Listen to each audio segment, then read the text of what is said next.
This is the Carolina Classic Fair Friday Night Rivals Game of the Week, presented by West Shore Home. Tonight we head to the suburbs of Winston-Salem in Pofftown, North Carolina, where one of the best teams in the state, the Grimsley Whirlies, hit the road off a 2-0 start.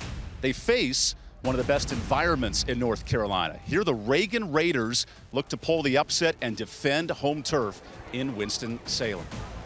We welcome you to Pofftown, North Carolina. With the former Catawba offensive lineman Mark Covert, I'm EvanBudrovich. Talent aplenty tonight. Grimsley features two wide receivers committed to NC State and UNC. Reagan's defense led by a Duke commit in the secondary. So Mark, how do these future ACC standouts make an impact tonight? Well, it's got to be early and often. You talk about a good matchup between wide receiver and defensive back. That's where it's going to be won here. Outside the trenches, those guys one-on-one have to make plays for their respective teams to have a chance here tonight. Grimsley, a reigning state finalist. Reagan, a reigning playoff team. But it's always been close when Reagan and Grimsley meet up, and Dave Gorin explains more. That's right, Evan. These two coaches and teams know each other well. They've played the last couple of years, two close games. And before they played each other, they used to scrimmage each other. So Darryl Brown at Grimsley and Josh McGee here at Reagan, they know each other well. They like each other. They respect each other. The question now, who will execute better tonight? We're going to find out starting in just a few minutes. Right now, let's go back up to the booth at Evan and Mark. Guys. Thanks, Dave. Grimsley has not lost a road game in 4 years. Reagan calls these hallowed grounds the graveyard. We'll figure out who's coming out on top tonight. We have plenty more from Pofftown, North Carolina for our Carolina Classic Fair Friday Night Rivals Game of the Week presented by West Shore Homes when we return.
Reagan High School Band would like to thank the following corporate sponsors: a Legacy Federal Credit Union, Hedgecock Builders and Supply, and National Truck Protection.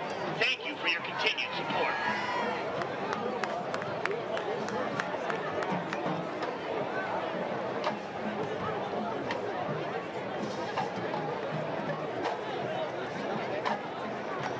The RHS Athletic Boosters would like to thank Lawn Masters of the Triad.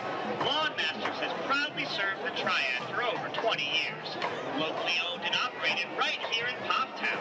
Call Lawn Masters for all of your landscaping needs. Mention this ad for a discount. Lawn Masters of the Triad, where service is always in season.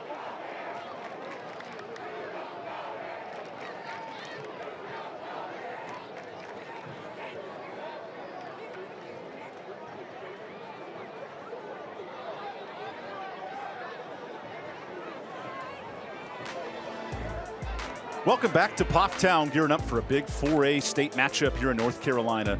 This Grimsley Whirlies offense, 45 points a game. That is for certain.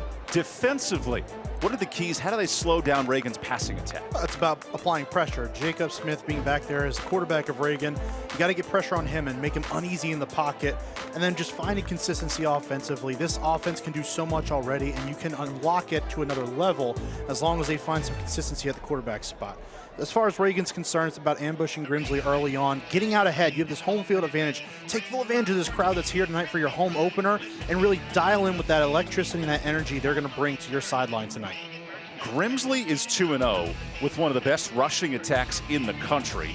And Mark, it all starts with Mitchell Summers on the ground, the junior tailback, close to 1,000 yards last year as a sophomore. How does he carry that forward in year three? He's just so electric, and you see the development from last year to this season so far to the tune of almost 300 yards rushing. He's the dynamo for that offense right now and the bell cow for it. And looking at what Reagan does, really you flip to the other side. Landon Callahan's the guy. The Duke commit is the guy in the defensive backfield that makes everything go, that gets everyone lined up defensively, and is a true leader for this defense on game day and throughout the week. Reagan's defense, 14 interceptions last year. Callahan led that charge. And as Dave noted, when these teams met last season, a one-score game.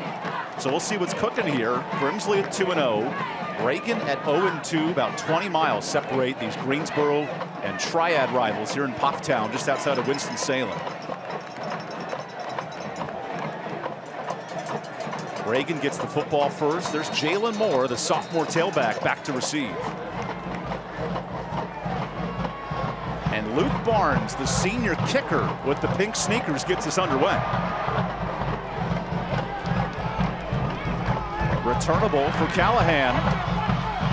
Broken tackle. Callahan shoots out past the 30.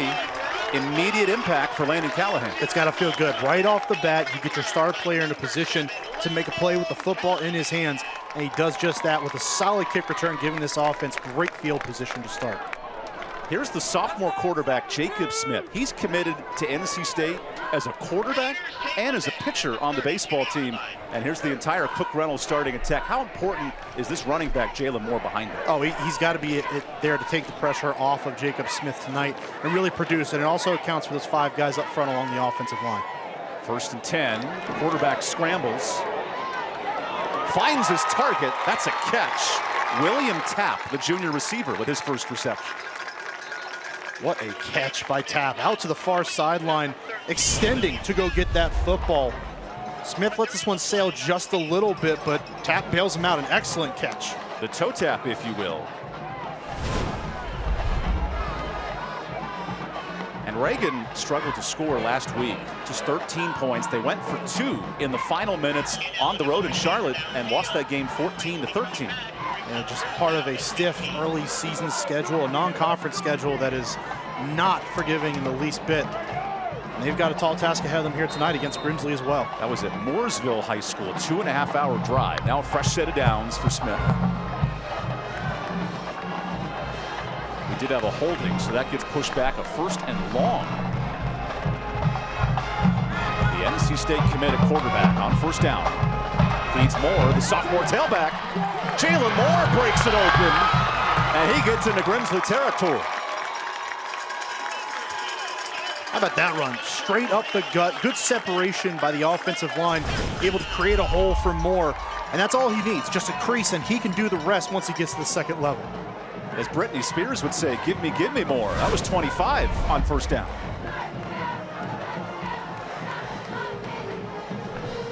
First and 10, back to Moore. And a nice chunky yardage. Now this Cook Reynolds starting defense for Grimsley. Long goes Jamal Jarrett, the Georgia commit, last year as a senior, but some big targets, Andre Hill and Keenan Hatcher in the middle. Absolutely, and they're going to be the ones to control the line of scrimmage here tonight, just getting down, dominating and changing it, pushing this offensive line of Reagan back, and giving those linebackers and safeties and corners room to roam. 2nd and 5, play action, pressure, incomplete. That is Jamari Davis, the senior captain. How important will he be tonight? Oh, absolutely huge. You see the pressure immediately applied by him off the edge.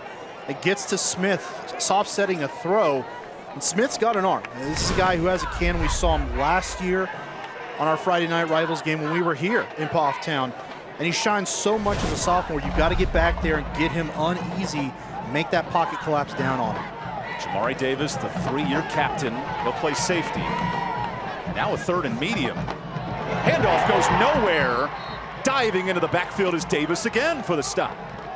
And that's going to be the game plan tonight. Get pressure. This is what Grimsley likes to do. Get that pressure into the backfield. Stop runs for no gain or drop them for a loss, and then get pressure on the passing game. After a bit of an uneasy start there, some good gains for Reagan initially. Way to stiffen up by this Grimsley defense and force a punt. There's Reagan head coach Josh McGee in his 13th year, electing to punt here at midfield. And a whistle before the snap. Our first look at the officiating crew tonight.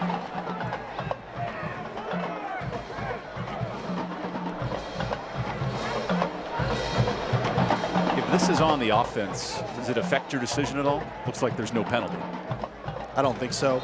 Right now, you're going against an explosive team in Grimsley. Play the field position battle. Allow your defense to go out there and see what they can do on their first possession.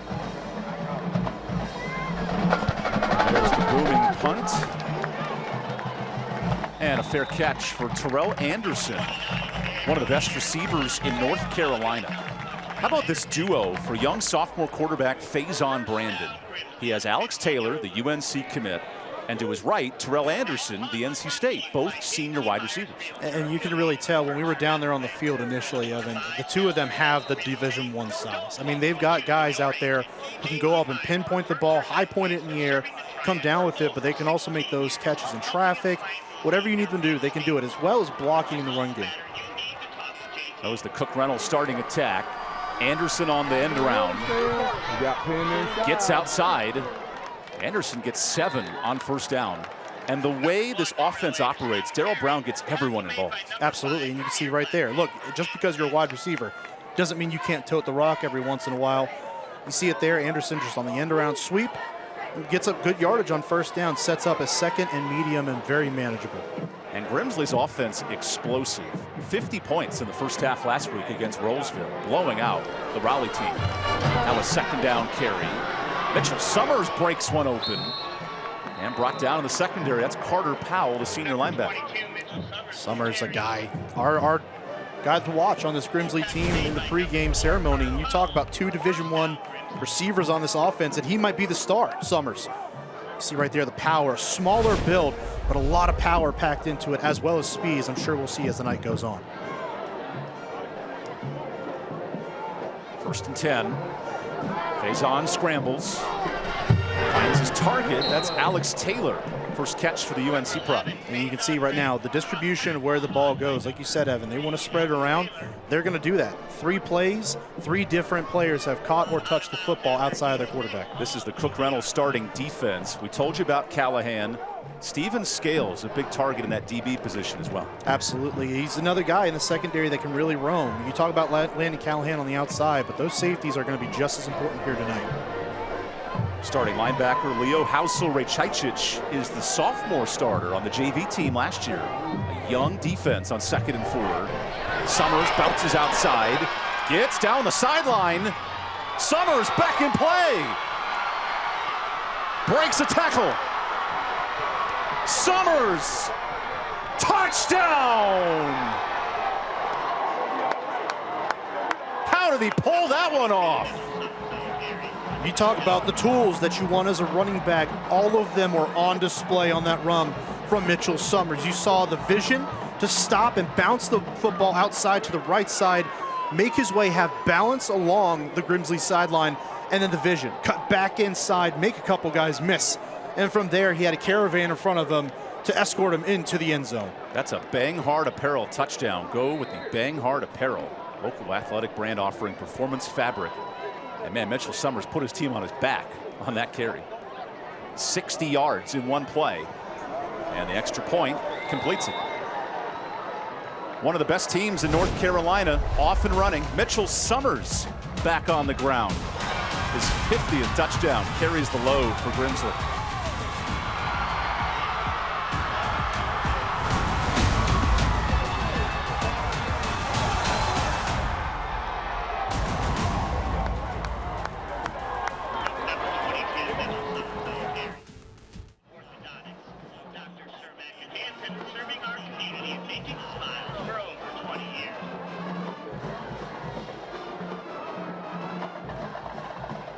Reagan High School Band of Raiders would like to thank the following corporate sponsors: Joanne Frost Photography, Fair Share Farm LLC, and Truist Bank.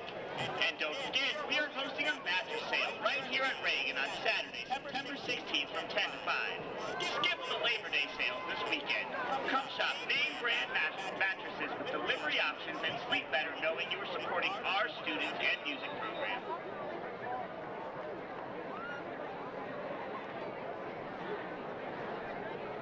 This is a friendly reminder that all WSFCS school campuses are now tobacco-free. This includes... Closed captioning for tonight's game is brought to you by Caring Hands. At Caring Hands Home Health, We understand that the happiness of your loved ones is important to their overall wellness. And in the hands of Mitchell Summers, this offense is rolling for a 60-yard touchdown. I mean, you can't ask for a better start for what Gimsley had here. A little shaky on defense. They settle down, get the football back, and then march right down the football field to the tune of a 60-yard tote for Mitchell Summers. Absolutely electric. And that's something we were kind of excited to see here tonight, too. You talk about a 5'6" running back. Not a lot of size, but you see what he brings to this offense. It is absolutely electrifying to watch. Reagan with its second possession. Here's Callahan. Gets out of a tackle. Callahan earning 25 hard yards. So Reagan settled for a punt on its last drive. How did the Raiders punch it in this time? But don't commit mental mistakes. I think you saw the first play from scrimmage. They throw a pass out to the right side, get a completion that would have moved the sticks, but there's a penalty there. And even from there, you're still operating from behind the chains. Don't do that to yourself. And you can't on a night where you're facing arguably the best team in North Carolina in the Grimsley Whirlies. Here's young Jacob Smith, who earned the starting job in week 4 last year as a freshman. Now he can drive as a sophomore. On 1st and 10. Feeds Moore. Spins away. Jalen Moore with a hard-earned 8 yards. I'll tell you what, this might be a battle of running backs here tonight, Evan. I mean, in all honesty, Moore has done a really good job of just reading what the defense is doing. You see him just stop here for a second and then burst upfield once he finds that hole. An excellent job by Moore to get upfield and get yards.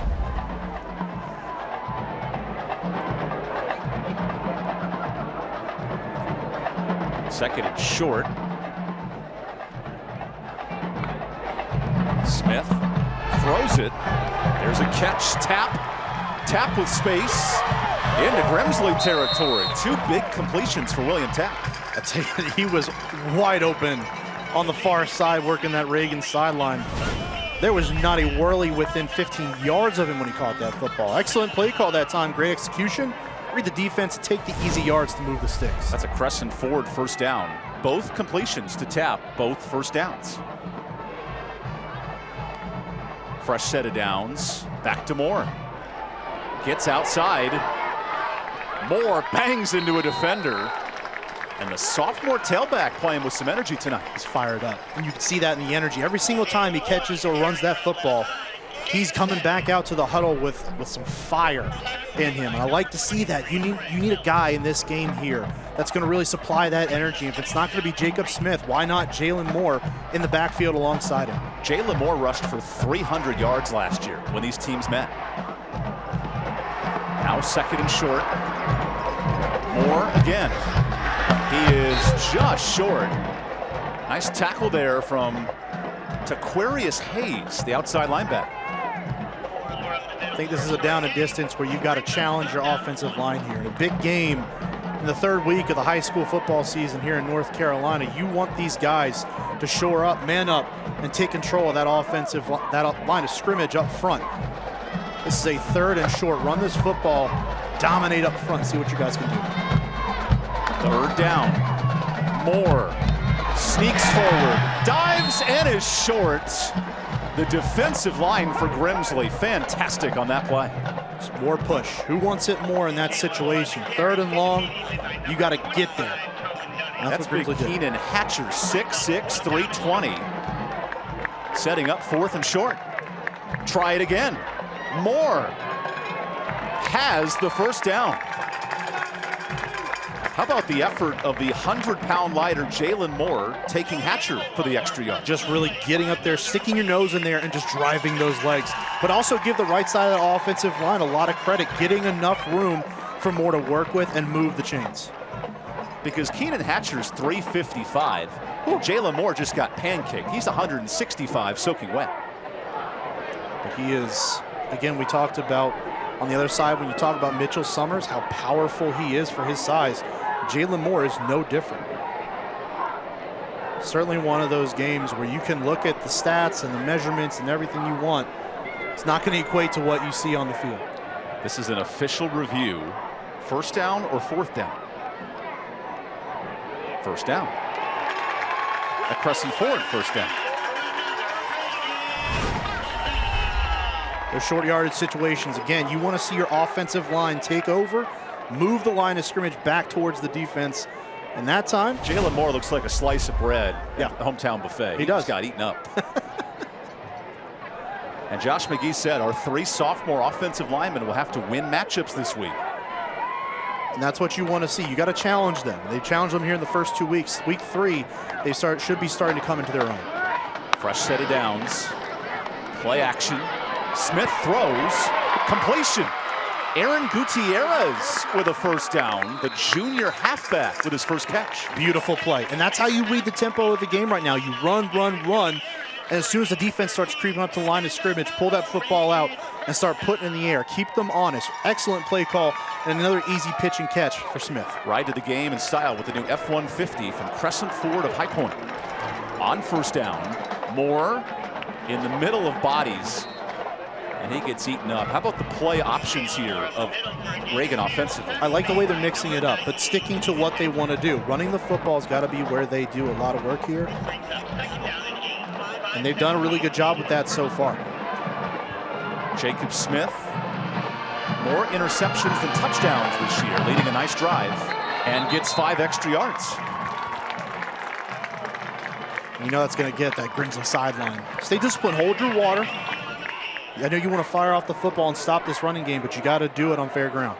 And that's the captain of the defensive line, junior Andre Hill, who now exits. See a little gas there too. That's what that running game does. This offensive line doing a good job of wearing off and wearing down a very formidable defensive front for Grimsley. And that's head coach Darryl Brown. Grimsley has not lost a road game in 4 years. Battle-tested program.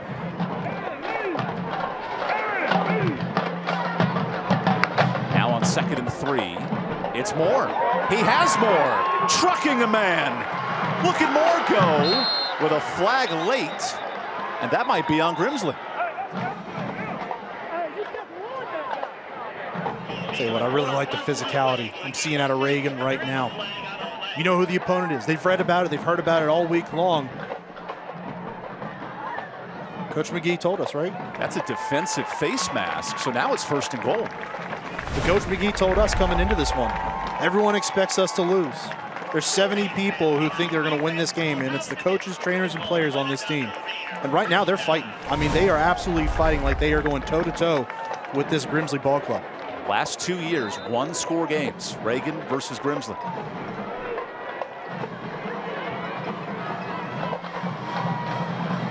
Now a 1st and goal. Here's Moore. Nowhere to go, and Moore goes down. Great pressure from Deron Anderson and Dion McLaughlin.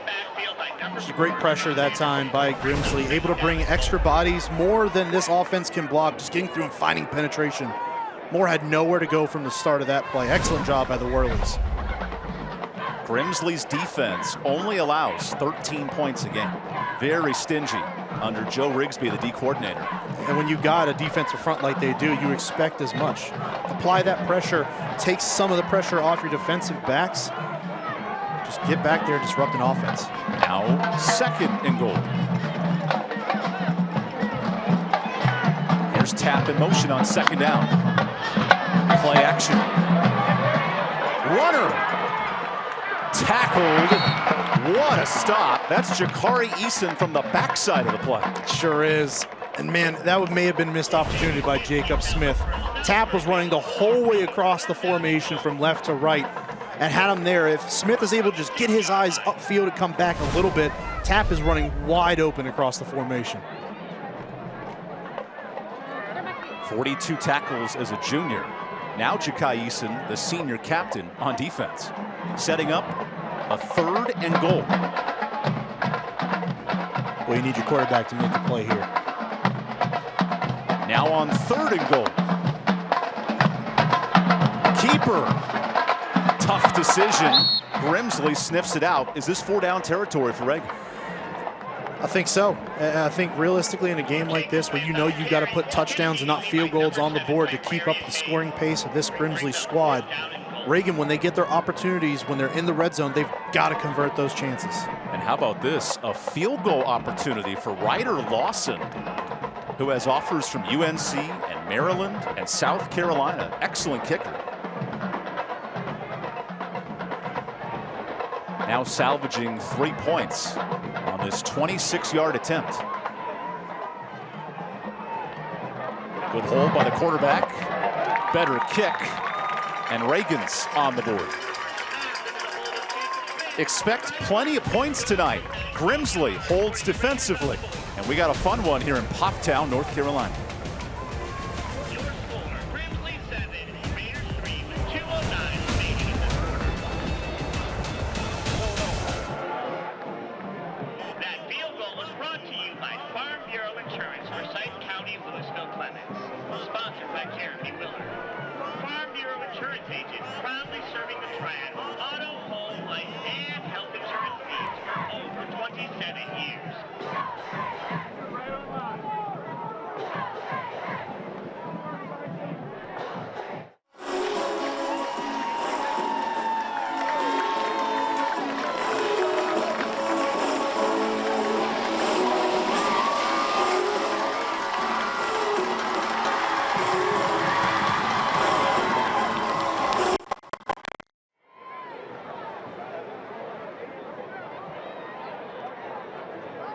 We would like to thank Parrish Tire, an American Parrish Tire located. Unique traditions in Poptown, North Carolina. Welcome to the Hill as the Reagan Raiders come down to the graveyard. It's very Clemson-esque, is it not? How would that fire you up as a 14, 18-year-old playing in your home opener? Absolutely. And I'll tell you what, it may have done a good job of lighting a fire underneath this Reagan football team. A hill that was designed and every tree cut and planted by the head coach Josh McGee with his father 13 years ago. How about that? Building a program from the ground up. Yeah, literally. Watching it grow over time. Reagan has won 9 or more games. And in high school, you only play 11 or 12 in the regular season. 4 straight years. Gimsley has lost 1 regular season game in 4 years. 2 elite programs. As Lawson sends it away. Returnable. Here's Terrell Anderson. And he's dropped inside the 25. Last drive, it was Mitchell Summers. What an electric run for Gimsley. Oh, absolutely. And just another one of the weapons that they display at full force on this offense. Summers is going to be the guy that's going to make everything go tonight. But don't be mistaken, we're also going to be watching for the development on quarterback Faison Summers. One of those guys that you really expect as the year goes on to get more and more comfortable in this offense and see more things. And as the game slows down, we expect a lot out of this young man. Darrell Brown describes his offense as blue collar. Yeah. We saw that on drive 1. Now a 1st and 10 for Brown. He throws. That is incomplete. A forward pass intended for Kyan Battle, the senior. That was the first time Reagan had pressure in his face. Yeah, absolutely. Just, again, feeling out your opponent. This is what you do in almost every game, right? You feel out first couple of plays, see how everything's going, mentality, play call, formations, and then you start to dial it up once you think you have an idea of what's going on. Reagan testing the waters and found something that worked that time. Now 2nd and 10. Reagan does not move. 3 new starters on this Reagan defensive line, led by KJ Woody in the middle. Woody brings pressure. There's a catch. There's Anderson. And he is just short of the sticks. What an electric receiver, the 6'2 senior. And again, he just passes that eye test, doesn't he? Just see him down the field. Big, tall, strong receiver. Right there, great job blocking downfield by his fellow receivers. A couple offensive linemen. Gained some positive yardage, but I'll tell you what, these receivers are going to be something to watch as the year goes on as well, Anderson and Taylor. 1st 3rd down for Gimsley tonight. 3rd and 3. Quarterback keeper. Convoy of blockers and a 1st down. What a smart play design by head coach Darrell Brown. And it really felt like Reagan had that sniffed out to a certain extent, just couldn't get there in time. And like Lincoln Jackson came off the edge and tried to make that stop. You see right there, but by that time, Faison Brandon was too far upfield. And those pulling guards are a defender's worst nightmare. Yeah, exactly. Mark, you played offensive line in college. How fun is that play pulling around the corner? When you see a linebacker, but especially a defensive back there, and you're in open space, and you know it's one-on-one, you're licking your chops. Now on 1st down, quarterback runs it, dumps it off. No gain. What a gang tackle This Reagan defense came to play as well. You're seeing them starting to pick up on some of the things that this Grimsley offense is doing. Some of those checkdowns, they're going to start pressuring them like this. Grimsley's going to have to start taking shots. That was David Wooler, the captain, on the tackle. A literal shoestring stop. Whatever it takes, just get the ball carrier to the ground. That's on no easy mission either, with Mitchell Summers being the receptor on that one. 2nd and 12. Plenty of time. And a catch. Wide open down the middle. Still moving. Chunk yardage for Jeremiah Deese, the backup tight end. Excellent play call. Found himself naked straight down the seam right here. An easy pitch and catch that time for Faison Brandon. And Deese was just off to the races from there. What a play call. That's 43 yards on the Crescent Ford first down. And that should end our first quarter. What a quarter it's been. Seen some fight out of both sides. Reagan is not going to go down without a fight in this one. That is for sure. You talk about Mitchell Summers and Alex Taylor and Terrell Anderson. Don't sleep on the weapons here at Grimsley, because here comes Jeremiah Deese. Broken the gates open. Can Grimsley convert? We'll find out after this break.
We're back with tonight's winning row. So everyone in that winning row will receive free tickets to the Carolina Classic Fair, September 29th, October 8th, in about a month. The Carolina Classic Fair, there's magic in the fair. And now on first down, Grimsley goes back to work. That's Mitchell Summers. Nice chunky yardage. It is hula night here with the tikis and the shirts. Good home atmosphere, and Grimsley looks to quiet that on the ground. And we kind of suspected coming in here with Reagan, you know the crowd was going to be pumped up. Home opener, you get an opponent that is second to almost none within the state, so you want to have a lot of energy that way. But Grimsley's done an excellent job driving down the field here on their first and second drives. We had a false start. We missed that during the play, but a late flag comes in. Darryl Brown noted after the Rollsville win, some mental mistakes allowed them to fall behind in the first half. We're seeing glimpses of that tonight. And we saw it within the first 2 weeks. Grimsley was not the team that started quickly. So this has been a real role reversal for them so far, and exactly what Coach Brown wanted to see. Here's a 1st and 15 for Faison Brandon. Play action, slant route. Oh, it's dropped. Terrell Anderson lost a touchdown. You are not going to see that very often. Wide open, great route run. on the slant, got leverage underneath of the corner, and he was wide open, would have walked in potentially for a touchdown, and just drops it. You see it right there, just took his eyes off the football, maybe for half a second. But it certainly would have been hard to stop Terrell Anderson from getting into the end zone from that distance at that speed. 14 career touchdowns, almost had his 15th. Now on 2nd and long, it's Summers. Not much room there. Stephen Glover, who's a true freshman, made the tackle. It's 3rd down. You wonder if now the strategy for Reagan has changed a little bit. Force Faison Brown to actually go out and win this football game with his arm. Stop Summers, clog the middle of the line, dominate up front, and allow their secondary to take control of those one-on-one matchups, where again they've got Landon Callahan, the Duke commit, out there on one of those receivers.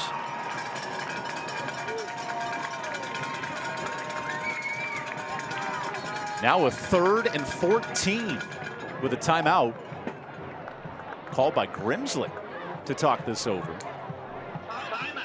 This was the strength of Reagan's defense in the secondary. Grimsley's strengths at wide receiver. What have you thought of the matchup tonight? It's been pretty well matched, honestly. You talk about what we've seen so far passing wise, outside of the one deep pass to Deese.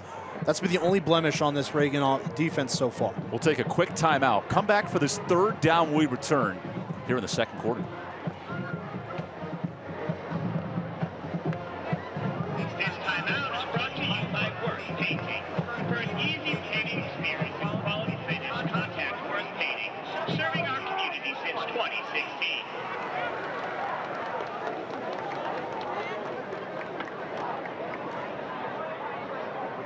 The Raiderettes invite all students, kindergarten through 8th grade, to join them for their annual dance clinic, Future Raiderettes. All Future Raiderettes at the clinic September 16th will dance with the team at the football game on September 22nd. See a Raiderette tonight for more information and registration details. While we're at it, let's make some noise for your Reagan Raiderettes.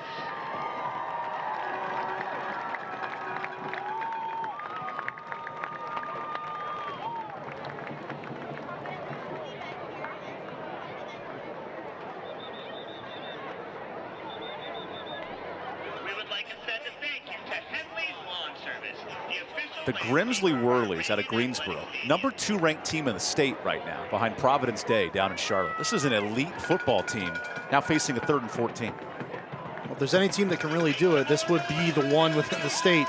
2 premier wide receivers on the outside, quarterback in development. And now Faison heads to his head coach to ask something. Talking to our lead official. What's going on here from an offensive standpoint? Well, I'm not 100% sure, to be honest with you. Taking this much time in between plays. I don't know if it's an equipment issue. We have a mouth guard malfunction. So there you go. The man needs a mouth guard. Keep them pearly whites set in place. And for one play, oh wow, the quarterback has to come out. This might be a timeout situation now for Grimsley. Yeah, and it looks like that's exactly what's going on. What an interesting. So if the mouthpiece, they treat it almost like a helmet. Was a part of that. Yeah. I didn't realize the mouth guard was an element. Okay. So it's any equipment at all. Remember, Faison Brandon, he was the backup quarterback last year behind Ryan Stevens, who now plays at East Carolina. And Faison had to come in and start this game against Reagan and won it with a 2nd half comeback. So he certainly has the experience under his belt. Now it's just about allowing things to process properly. Coach Brown told us this week he wants to see him develop more, and you can see for the first 2 weeks, game has started to slow down, started to come back to him a little bit more. Instead of reacting purely on his instincts, it's been about reading what the defense is giving him and then making the appropriate play because of it. Darryl Brown very frustrated. He now has to bring in the backup quarterback for this drive. This is Jaquez Crawford, the sophomore. Crawford ran the ball twice last week, but did not throw the football. He might have to here on 3rd and long. I would expect something, maybe like a fade ball to the outside here. throw it up and let one of those talented receivers go make a play. Backup quarterback on 3rd and long. Feeds Summers. Summers breaks it, cuts back, and is just short of the end zone. What a run. Needed 14, he gets 20. Or we'll just run it on 3rd and long and see what happens, right? No better option really with Mitchell Summers in your backfield. Excellent job by the offensive line to create just enough of a hole. And from there was all 22 in white, just making plays, breaking tackles, and using that strength to get near the goal line. What a weapon. The junior tailback, Mitchell Summers, on the Crescent Ford first down. Now, Faison Brandon returns at quarterback. 1st and goal. Movement from that left guard. Little anxious over there. Yeah, trying to pull. Got a little excited to come around the side, says it's my bad. That's a 3rd-year starter in Jamarius Mateer, the senior right guard. He knows it. Just a little too antsy. And what I was going to say is that maybe a back-breaking play on that last play and run for Reagan. Put him in a 3rd and long situation, backup quarterbacks in, just make a stop, force them into a situation where they may just kick a field goal. Grimsley's now 3 for 3 on 3rd downs today. Yeah. Here's a 1st and goal. Summers, nice blocking. He'll be 3 yards short.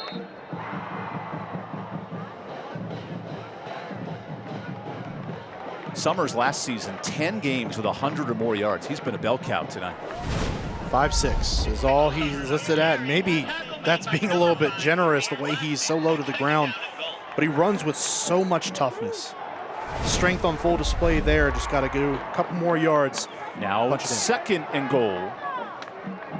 Here's Summers. Moving his feet, and he's stonewalled. What a stop by Reagan. Leo Hauschel-Reichich, the sophomore linebacker there. And I'll tell you what, Leo stepped up that time, made an excellent play. Look at him just hanging on there, not giving up on that play, not allowing Summers to detach and get into the end zone potentially. Excellent play from the middle linebacker. Then Nazir Blackman came in for the help on the backside.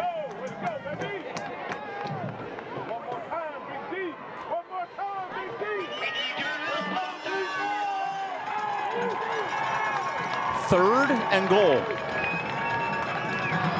Quarterback keeper, quarterback touchdown. Faison Brandon taking over for the 1-yard scamper. Just like that, we see the other ability, not just the arm that Faison Brandon possesses and his natural ability to throw the football, but as a runner, he's just as dangerous. Good read that time. Everyone crashes down on Mitchell Summers, and it was an easy score on the left side of that offensive line for Faison Brandon.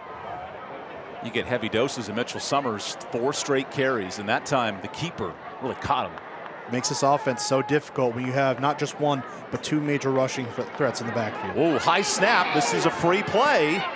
Going for 2. That's a catch. Whoa! Jamari Davis caught it. And the pass from Caden Cateau. That'll count. What? Drew that one up like a buffet order. It came with all different sides and options. And I think they're discussing as to where that ball was thrown at on the field. Line of scrimmage, correct? Correct.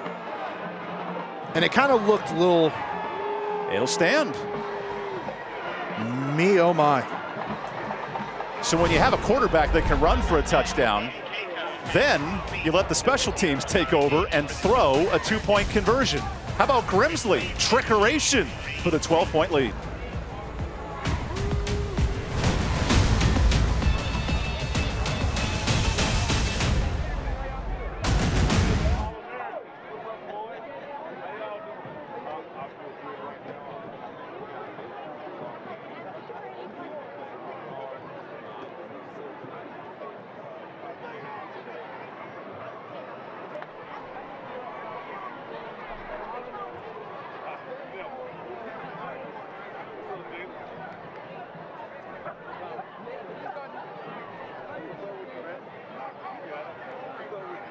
That 2-point conversion was brought to you by Lewis Family Counseling. If you're looking for extra support and guidance through a challenging situation, or you're just ready to move in a new direction in your life, we look forward to working with you to achieve your goals.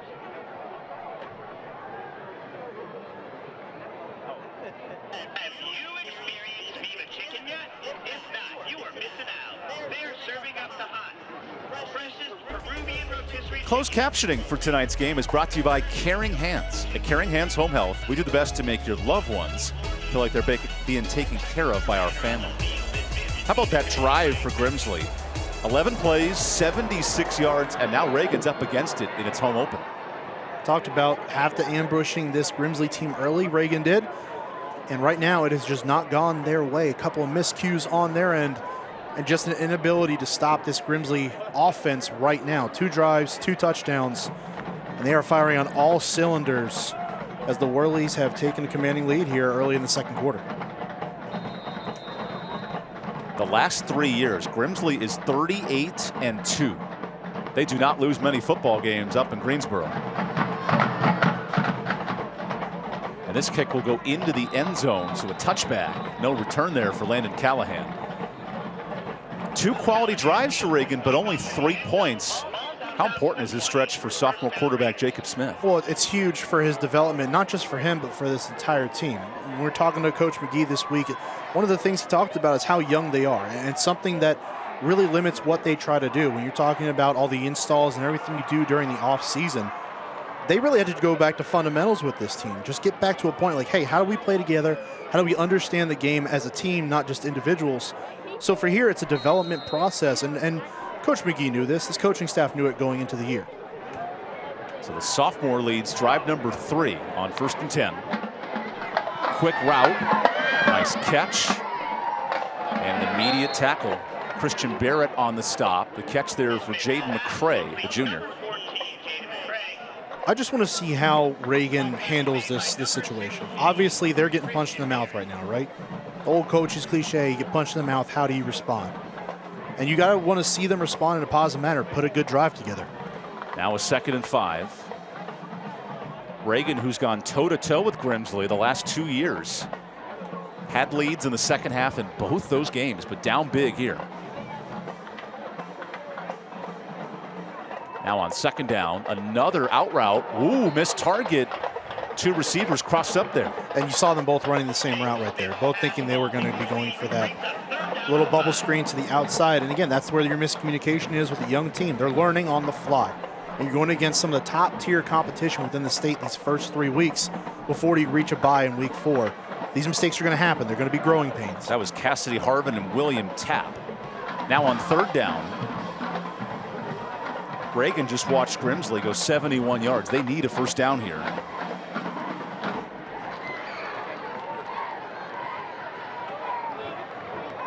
Gotta think this ball is going to go into the hands of Jacob Smith in this passing attack. Now 3rd and 5. It's a play action. It's a tunnel toss. And a 1st down. Crafty play. That's KJ Ford moving the sticks. Just a little bit of RPO action for you there, Evan. Good read that time, the whole way around by Smith at the quarterback position. Pulls the football out when there's traffic in the middle, doesn't hand it off, sees pressure coming from outside, and makes a throw to the outside. Easy pitch and catch for another 1st down for Reagan. That's the development you want to see out of this offense. Processing information and making the accurate read. 5th completion for Smith tonight. Now he feeds Jalen Moore. Moore goes nowhere.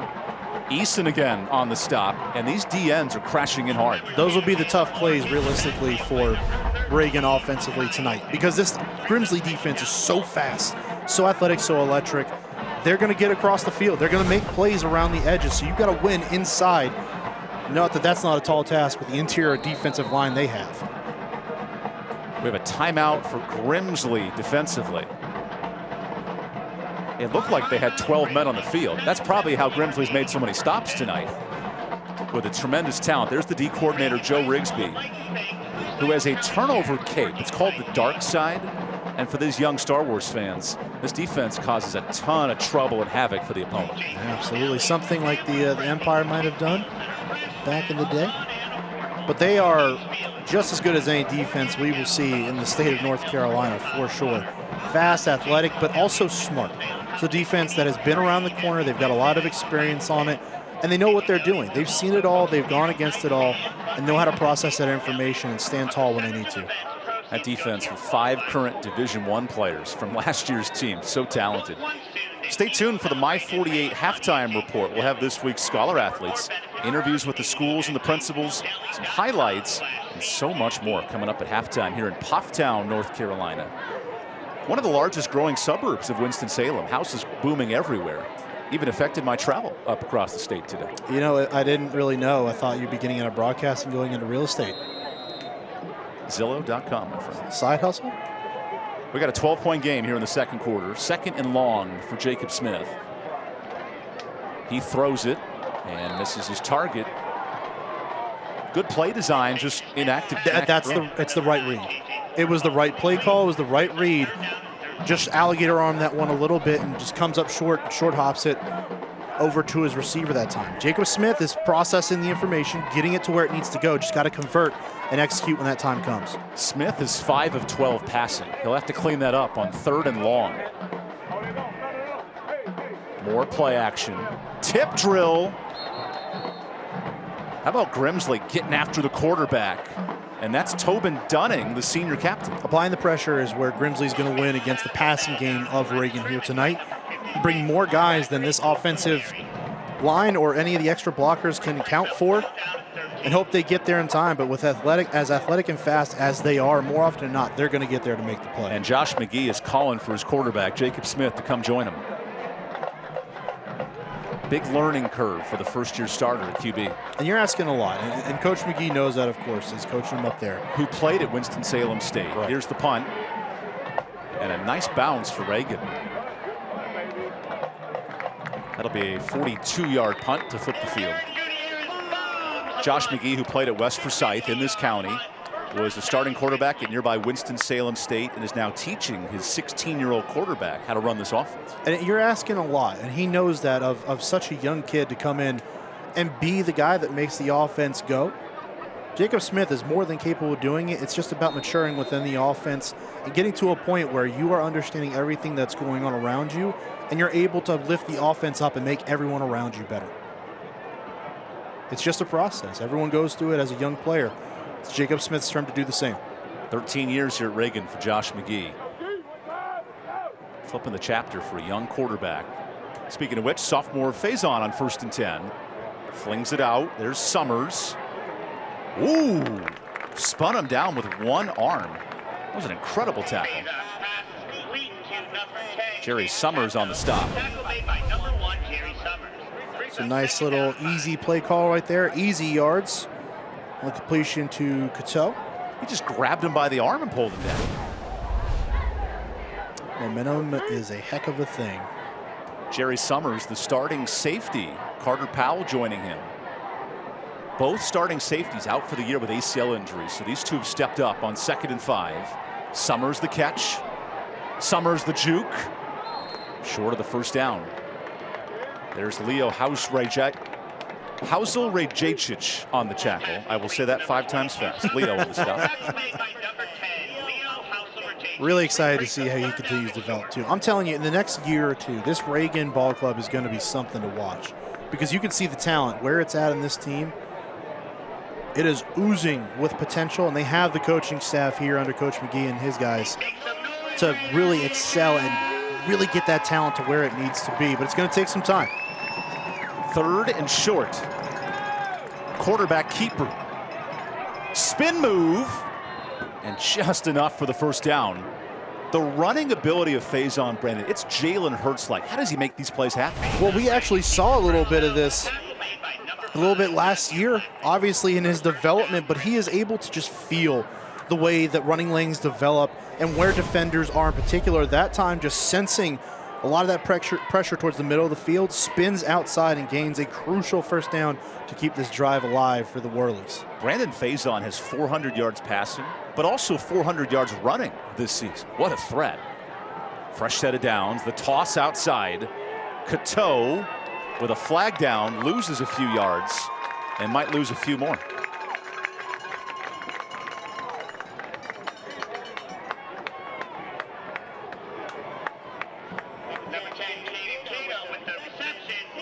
ball distribution still taking place in this offense. Cato with his second touch on this drive. And if you're D coordinator Richard Burton, you have to like the result tonight. His defense is playing well. They are. I mean, you're talking about long drives, but one of the teams in the state that it can almost move the ball at will when they really have everything going. So you got to give it up to these Raiders of Reagan right now. They have done an excellent job of sniffing out certain plays, getting into the backfield, and doing something that we didn't see a whole lot of in the first 2 weeks against Grimsley. That's disrupting this offense. Having to replace Samaj Turner, who's an ACC talent on the defensive line. A young D-line here for Reagan on 1st and 10. 1st and long, in fact. Scramble. Foot race. Quarterback gets the penalty yards back. And that's the secret weapon. Great pressure, great coverage, and you earn 10 yards on the ground. Absolutely. And that's part of, again, what we talked about with Faison, the development and how to read everything that's going on the field. Instead of chucking this football up into coverage, just understand, hey, you're a natural-born athlete. Use that athleticism, take off, run, and get a good chunk of yards back. He actually got a yard based off the penalty yardage +1. It's like watching Michael Vick in Madden 2004. Oof. You know it's coming. There's a spy on him, and you can't stop the sophomore quarterback from running. That's a cheat code. All due respect to Faison, I don't know if we're just there yet, Now Faison leads to a false start. Juked out his entire offensive line, including Jamarius Mateer right there, who says, "Come on, coach. I was on one." That's a 3-year starter, and we asked Darryl Brown the importance of this offensive line. He said it runs through Buckram and Mateer on that left side. You gotta love that when you've got an exterior or an offensive line that's built on experience, but they're tough, they're hard-nosed, gritty, blue collar, as he called this team. That's what you want. You get big uglies up front. Those 5 guys that you're wanting to open running lanes, protect your quarterback. You want them to be rough and tough. 2nd and long. Pressure! There's a sack. KJ Woody in the backfield. Big man crashing the party in the middle of the field. Excellent job shedding the block and finishing the play once he got to Brandon in the backfield. See right here, almost beats a double team and then finishing it off.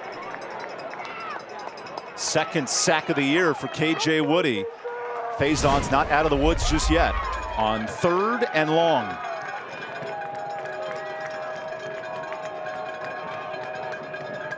Summers needs 24.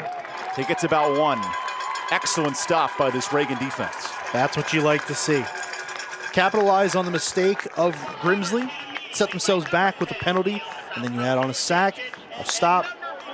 Excellent job by this Reagan defense to stand up when they needed to, rebound from the last 2 drives, and force the first punt of the night for the Whirlies. A rarity at that. And what if I told you the UNC commit, Alex Taylor, is also the punter? Star receiver, great punter. Like versatility in the game of football now. Cassidy Harvin back to receive on a shanked punt that goes out at midfield. What an ideal opportunity here if you're Reagan. Well, absolutely, and now this is the time where you got to capitalize. Defense holds up to the task, forces a punt from this offensive Grimsley, and now as you come back out, Jacob Smith and this offense have work to do. Let's go down to Dave Gorham. What's up, Dave? Hey, Evan. We talked a little bit about Reagan's struggles, and Josh McGee, this is kind of echoing what Mark said earlier. Josh McGee told us, we know the struggles are temporary, and we're excited about the future. What they try to do in the offseason, and he's been here 13 years, is get position groups together during the offseason, lift together, go out to eat together. They create that sense of camaraderie. Hopefully that camaraderie pays off on this 1st down completion. That's Jalen Moore. And Jacob Smith, when playing in rhythm, has been really efficient tonight. Yes, he has. And you've seen some of these rollouts trying to get him away from the pressure. They understand that defensive line up front for Grimsley is formidable. So how do you protect your quarterback? Get him outside the pocket into open space and allow him to make simple decisions. Throw or run. That time chooses throw, and it ends up with a solid result. That's Smith's 7th completion. Now 2nd and 3. Moore. He's got the first. He wants more. Barreled to the ground after a huge run on 2nd down. Great job on the offensive line, blocking on the left side. Moore has the vision, and then blocking downfield. That's what you want. The second level, Moore can't do it all on his own all the time. Get some blocking down there, some black shirts get in front and create more yardage. That's not the Nebraska black shirts on defense. That's the black shirts leading the way. Over 75 yards rushing for Moore tonight. I like the cadence here. Kind of see what maybe Grimsley's trying to do. Some guys creep up to the line. Quick dummy count, allow your offense to reset and reassess. 1st and 10. This is at the 25-yard line. Reagan settled for a field goal. Its last trip to the red zone. Now on 1st down, the pass. Tipped. Almost picked. Well, that was a sitting duck as Christian Barrett knocked it up. Just trying to go down the field and make a quick play. A little bit of miscommunication that time. Down the field. And almost a critical mistake right there. Excellent awareness on the defensive side. 2 timeouts, 2:12. Plenty of time for Jacob Smith on this drive. And that's the key. Don't rush it. Just take your time. Take what the defense gives you. That's all it's about. That's William Tapp in motion on 2nd and 10. Moore gets a block. Moore spins away. There goes Moore. Touchdown. This kid can do it all from 26 yards out. He's looking on the other sideline, sees Mitchell Summers having a game, says, hey, watch this for a second. Jalen Moore, the speed, the downhill burst initially, and then gets the second level and finishes the run. Keeps his balance through a missed tackle, breaks it, and then gets into the end zone. What a run by the sophomore tailback. He hit the B button 10 straight times to stay on his feet.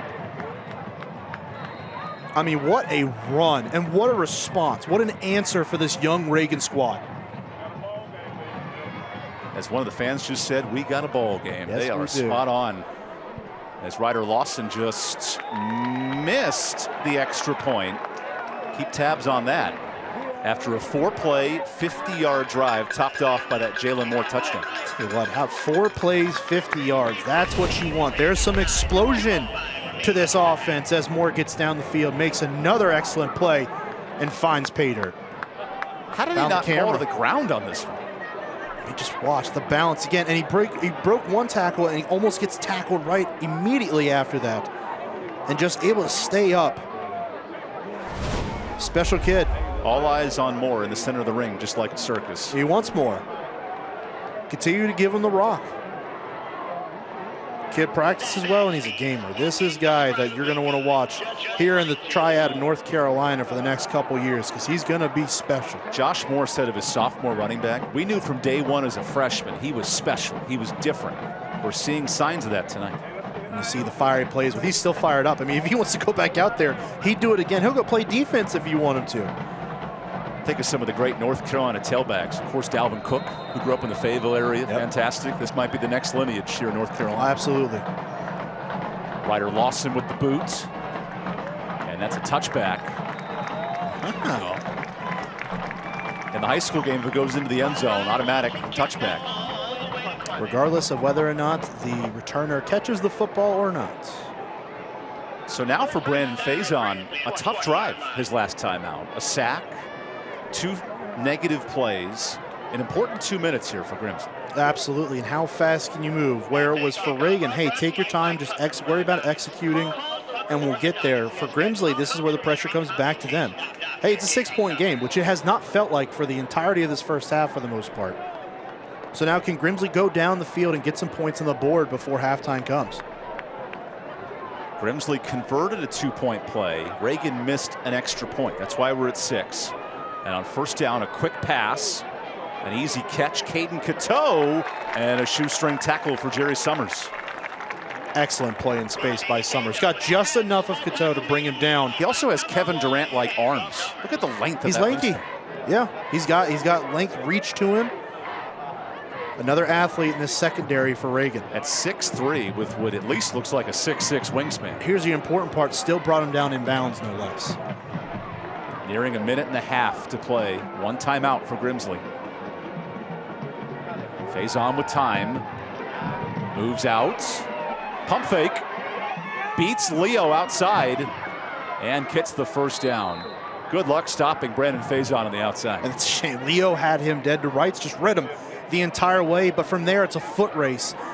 And 9 times out of 10, Faison Brandon's going to win that one to the outside. Smart decision by the young quarterback to take off and pick up yards.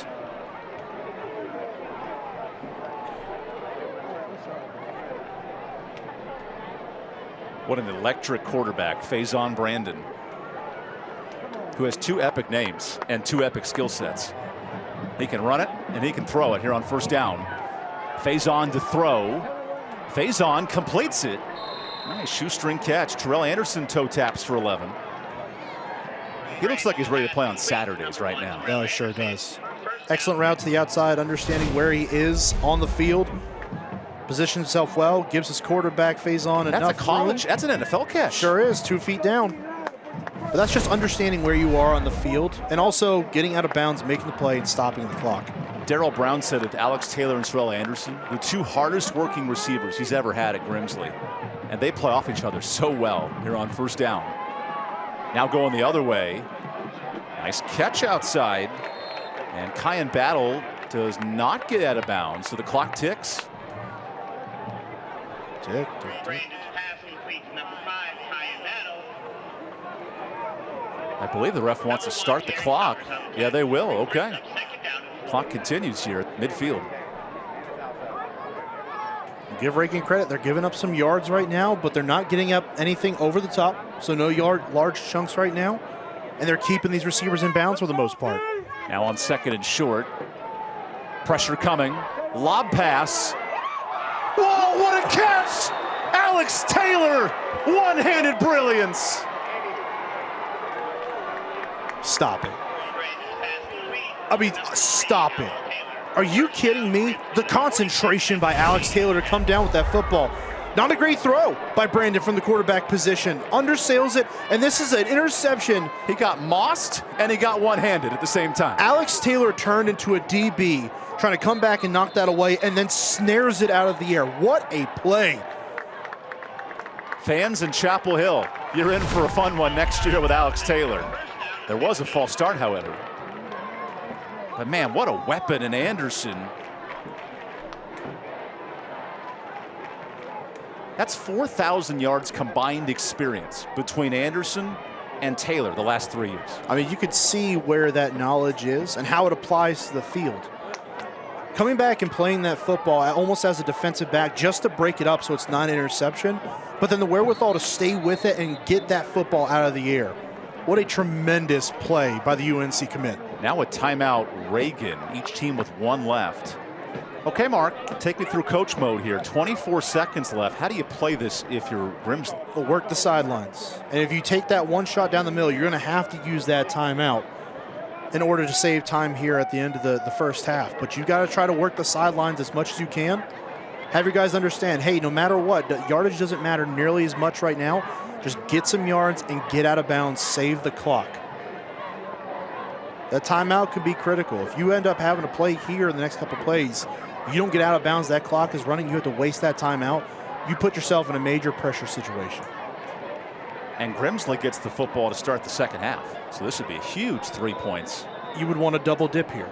Get at least 3 points on the board here at the end of the first half, move it up to a 2-score game, and then you get the football back at the beginning of the second half and you have a chance to really expand on this lead. Ladies and gentlemen, we are in desperate need of Darrell Brown with his offensive coordinator, Jesse Tripp. They've worked together the last 7 years. And this offense is cooking, Mark. 55 passing touchdowns last year, along with the 4,000 yards rushing. And this year's offense, a different iteration, but this quarterback, Faison Brandon, makes it click. Absolutely. And you can see all the ability, all the potential that is just coming and oozing out of him and allowing him to show the kind of football player that he is here tonight. Just a sophomore starting quarterback. Now on 1st and long. To pass, to scramble, to sack.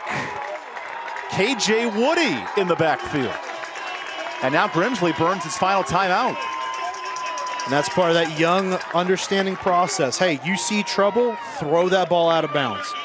Just get it away, throw it out of bounds, throw it in the dirt near a receiver. Just get it away so you don't take a sack and you have to use that timeout.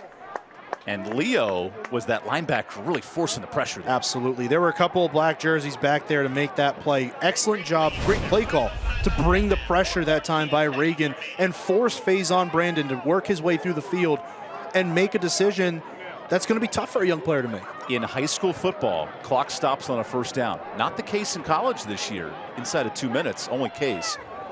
So you would need 20 yards. Otherwise, you may not have time for a second play. Absolutely, unless, again, you're heading out of bounds here.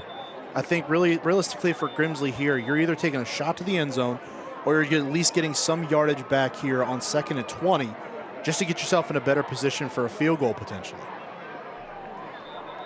And Grimsley has an excellent kicker, Luke Barnes, who's made both his field goal attempts this year. But at the 35, you're sort of out of field goal range at this point. Yeah. Even as great as some of the kickers are in this area, especially the two that we have in this game here tonight. And that's the one advantage Reagan has. Ryder Lawson's made a 50-yarder in his career. Right. But even for this level, it is a tall task to ask for any of your kickers to go from this range. Got to get some yardage back, so work those sidelines. Final 15 seconds. Flings it deep. One-on-one. Dropped. Anderson nearly pulled it off, but a flag. And a late flag. First time we've seen that tonight on the back end of a pretty physical game. These officials have let these kids play so far tonight. Here's our lead referee. Okay, pass interference.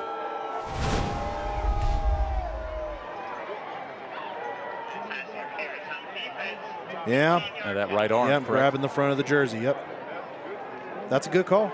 That's a good call by the officials to catch that. That's a freshman, Stephen Glover, covering the all-triad standout at wide receiver in Terrell Anderson. You're putting him on an island right there, and that's a good play call by Grimsley. Take advantage, get one of your guys on an island and let them go to work. Remember, the clock runs on this snap, and a timeout Reagan. Okay, Mark, with 8 seconds, if you're Grimsley, this is in a really tight scenario. Well, you're starting to take shots. This is either one shot to the end zone here, and then you kick a field goal potentially, depending on how long the play goes. But what cannot happen, you can't take a sack, and you can't go down in the field of play. You have to either get out of bounds, that ball is incomplete, or you score. That's where the running threat of Faison Brandon, he'll have to be really smart on this next snap. You got to think there's going to be some situation, there's going to be some kind of spy that comes up and just watching him. You would think that would be your middle linebacker, Leo, in the middle. That's going to at least just peer in there and see what he's doing. Just keep an eye on him and keep him honest. But surely if I am this Reagan defense, I am everything from the goal line up is fair play. They just cannot score here. A veteran secondary against an elite wide receiver core, and we'll see it here on what could be the final play of the first half. Would you want it any other way, Evan? Number 2 team in the state, the Grimsley Whirlies on 2nd and 5. This is for the end zone. One-on-one. It is out of bounds. And Terrell Anderson thought he had it. What coverage by Landon Callahan. Future ACC matchup right there. That's Duke on NC State. What a play by Callahan. Strapped to Anderson the whole way down the field and uses the field to his point. Oof. He punched the ball out at the last second. But that's a wherewithal. You're forcing him to the sideline, or closing down the space he has to come down and make that catch, and then active hands. Final play of the first half. Brandon lobs it up. It is caught for the touchdown. Alex Taylor climbs the ladder.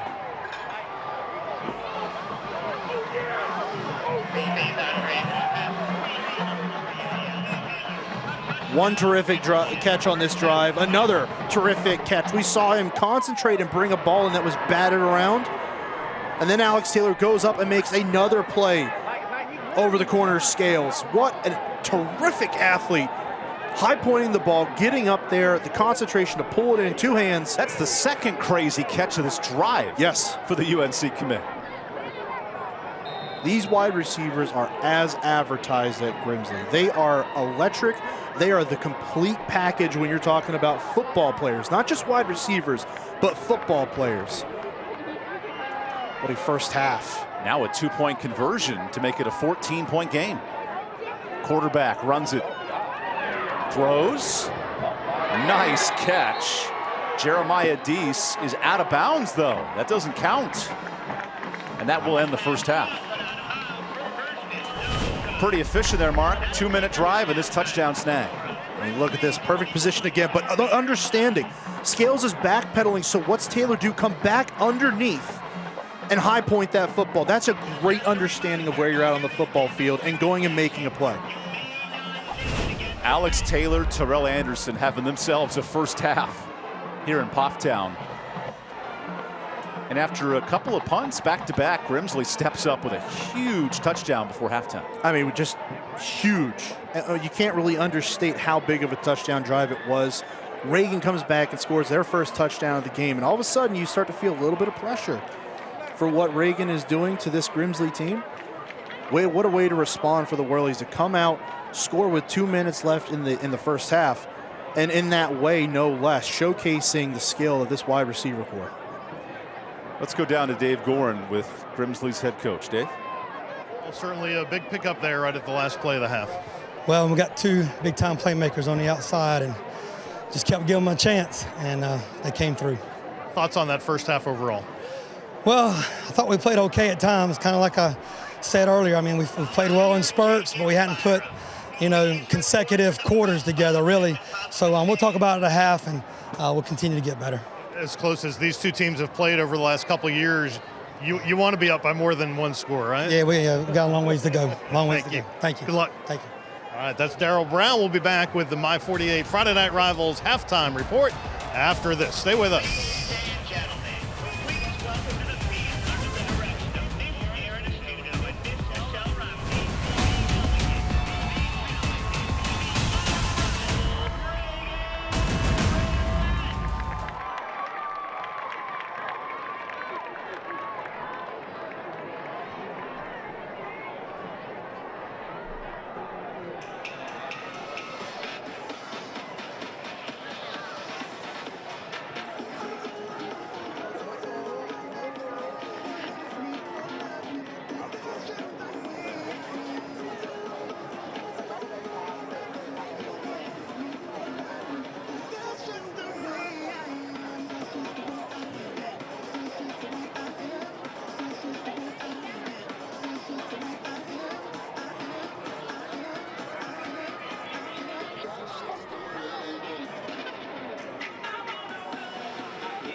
Throughout the 2023 Carolina Classic Fair Friday Night Rivals season, Bojangles will recognize an exceptional senior student athlete from each participating school with a plaque presentation prior to each game. This week's Bojangles Scholar athletes are from Reagan High School, David Wooward. Reagan's David Wooward is a captain of the varsity football team and an avid swimmer for Shallowford Lake Summer League. He is a Crosby Scholar on the National Honor Society and on AB Honor Roll. David is a member of FCA, the Drama Club, and the Tech Club. He attends and volunteers at Elevation Church, where he is on the production team, managing the technology and sound production for services. And from Grimsley High School, Tobin Dunning.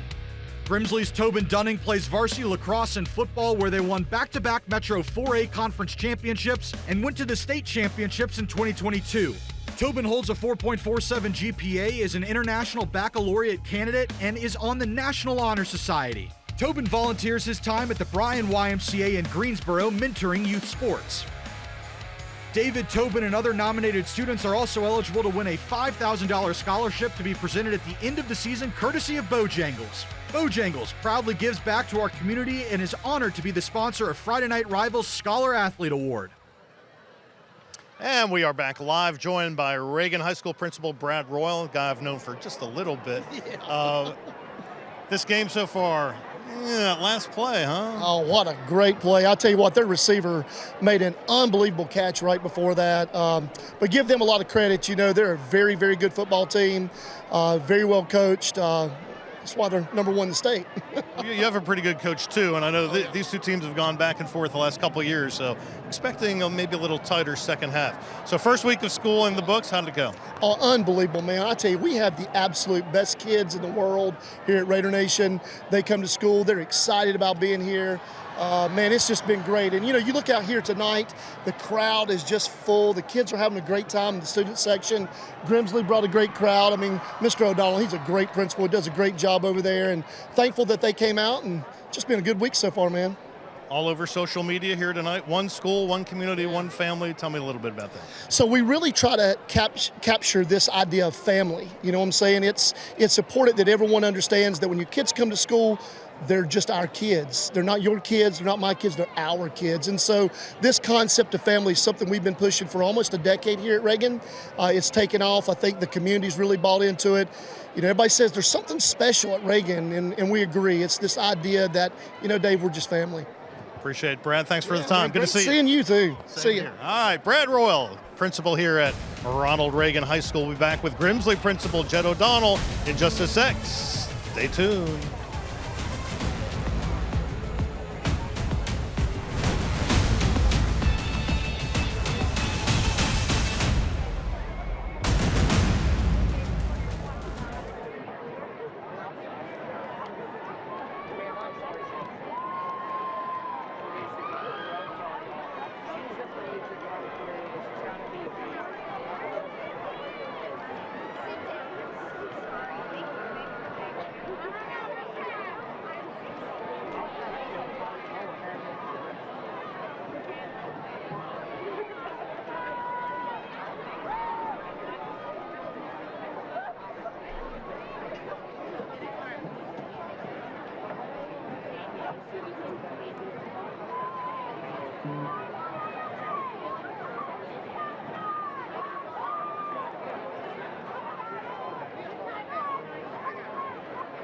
Please welcome the Reagan High School Band of Raiders under the field direction of drum majors Dallas Craven and Victoria Sabano. Tonight's halftime performance will feature the first two selections from the Band of Raiders 2022 field show, Symphony of Seasons. The selections include Stravinsky's The Rite of Spring, Baldi's Spring and Summertime. The Band of Raiders are under the direction of Mr. Robert Johnston and Mr. Kenneth Noah Brown, with assistance from Mr. Jonathan Amar, Mr. Danny Green, Mr. Tuck Tucker, Miss Olivia Simmons, and Mr. Austin Williams.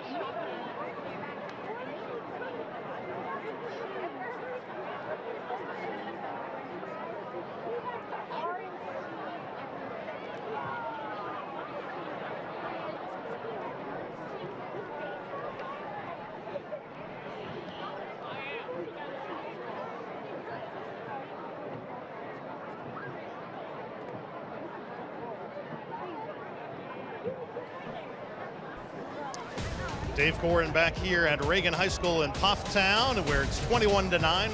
The Whirlies of Grimsley leading this one over Reagan High School. Joined now by Grimsley High School Principal Jed O'Donnell. Jed, great to see you. And great to see you as well, and thanks for having us. You're welcome. I bet you're having a pretty good time so far.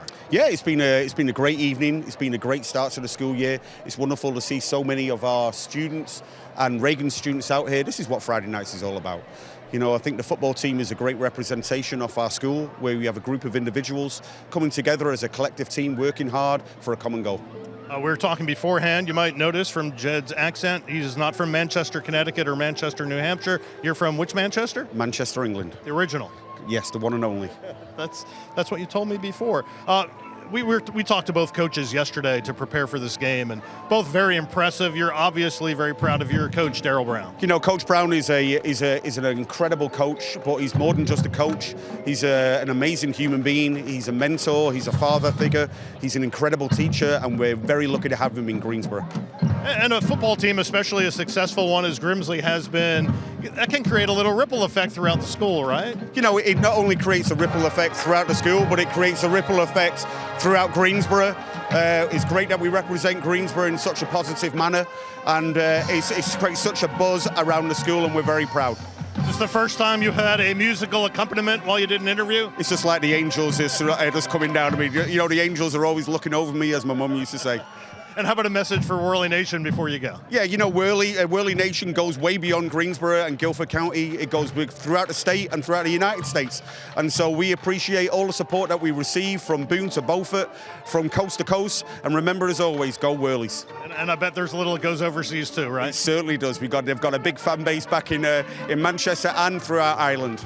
Appreciate your time. Thanks, Jed. Thank you so much for having us. All right, good luck second half. Yep. And right now, let's take a look at some highlights from around the country on Friday Night Rivals. We got away with it, didn't we?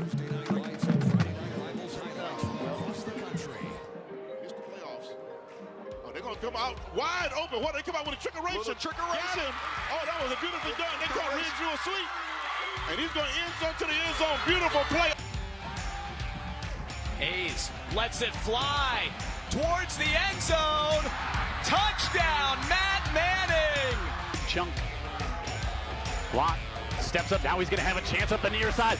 Look at Joe Ott going across midfield inside the 40. Still on his feet. Makes a move at the 20. 10. Touchdown, Bulldogs. Now these next two drives are going to have to play an up-tempo pace. Oh, it's going to be intercepted after the deflection, and it's going to be a pick six. Cleveland had one last week. Rolls all the way left. Back to the middle. Caught! The snap, the hold, the kick is good! Indy wins with a triple overtime comeback. Theo Polovin for Marion County on to attempt the extra point. It's a feint. Warriors to the backside. They got it set up. He goes airborne. Touchdown, Marion County. It was Luke Tipton. Unbelievable. That was incredible. Takes to the air.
Hey, this is DJ Hargrave, Event and Branding Manager with the Carolina Classic Fair, which is coming up soon, September 29th through October 8th.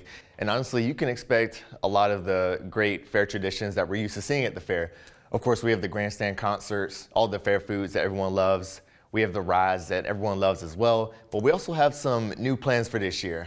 We have some new specials in place that especially I believe that the middle school, elementary, and high school students and parents will love this year. So it's important for the Carolina Classic Fair to support high school football because we support all of the school systems surrounding, the Northwest region of North Carolina. We are the second largest agricultural fair in the state, and a huge part of that is because of the support of families, students, and parents of the school systems in Forsyth County and beyond. And in fact, we're doing something special this year for students of the surrounding areas, especially Winston-Salem Forsyth County school system. So this year we have school day for the fair for Monday. Now, we always have school day at the fair, but this year we're adding in something new. And that new addition to school day this year is that you can donate 3 school supplies on Monday, October 2nd, which is school day, and you'll get free admission to the fair. Thanks for watching the Carolina Classic Fair Friday Night Rivals. Again, remember the fair is this year, September 29th through October 8th. We cannot wait to see you there. Enjoy the rest of the game, and we'll see you at the fair.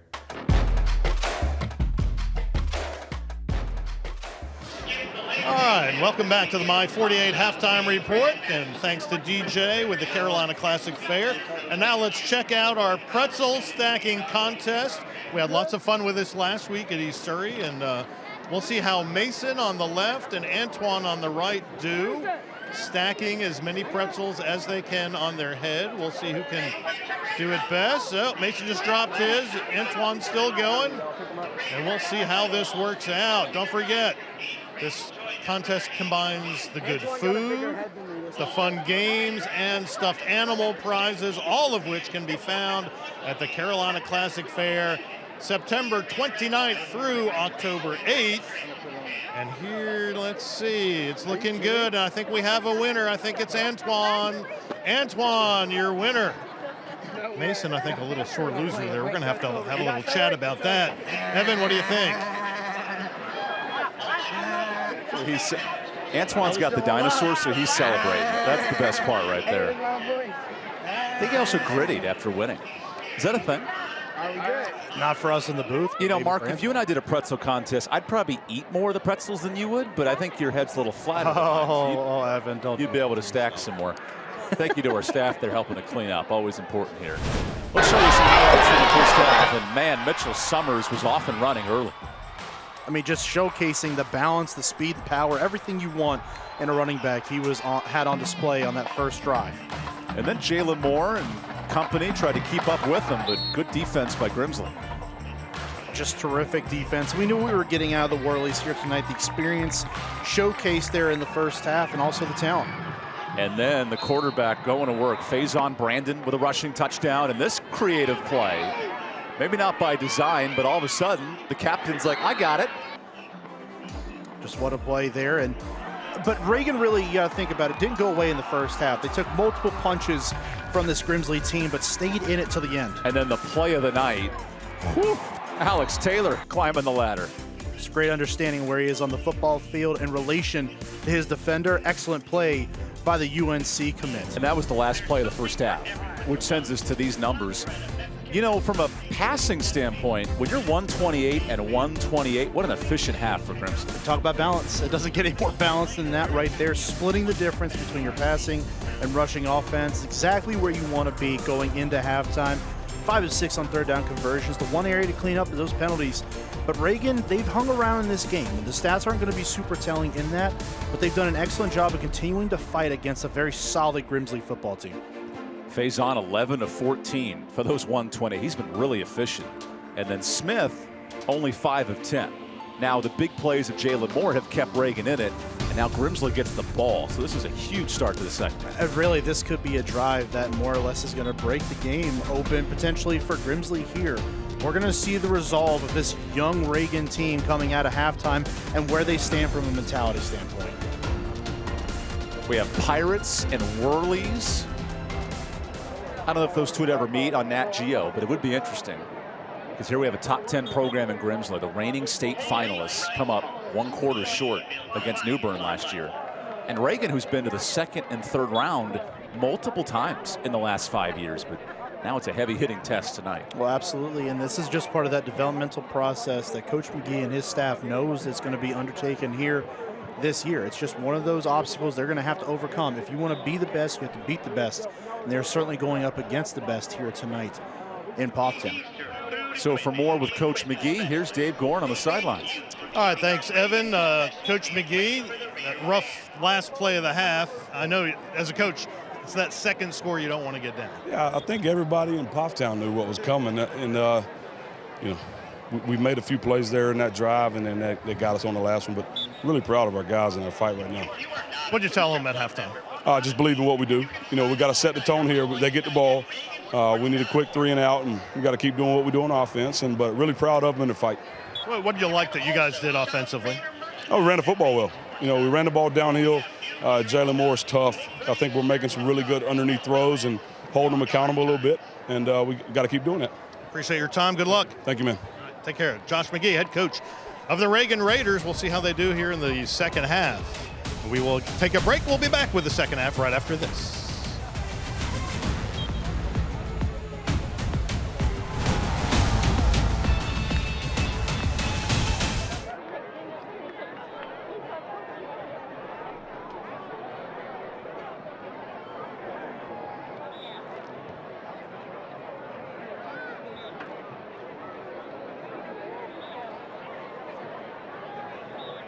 Is your financial strategy personalized to you and your family?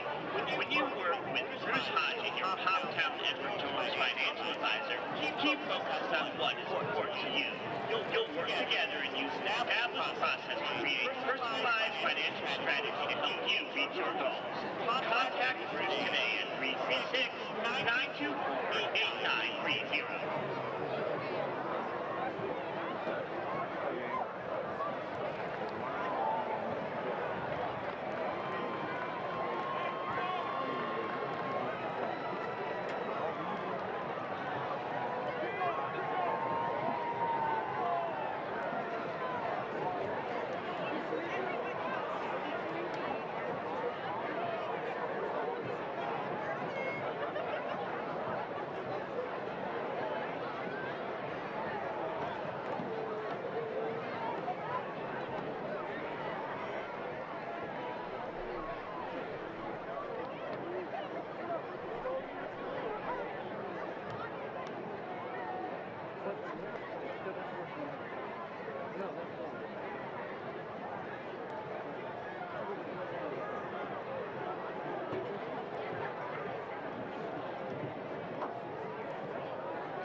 Beautiful night in Pofftown, North Carolina.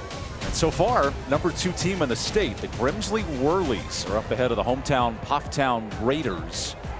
21-9. Gimsley gets the ball to start this second half. And as Dave noted, both coaches have noted, last 2 matchups, 1-score games. This is a big third quarter now for Reagan to hang around. I think it's really a big first drive for Reagan to really set a tone here in the second half and let the Gimsley Whirlies know, hey, we're not going away in this football game. You got us at the end of the first half. We know that. Now it's our time to get back in this thing. But it's going to start on this first drive. They've got to set the tone here, not give up any points, and really let Gimsley know that they are not going anywhere here in the second half. There's the talented Ryder Lawson, who has multiple Power 5 offers as a kicker.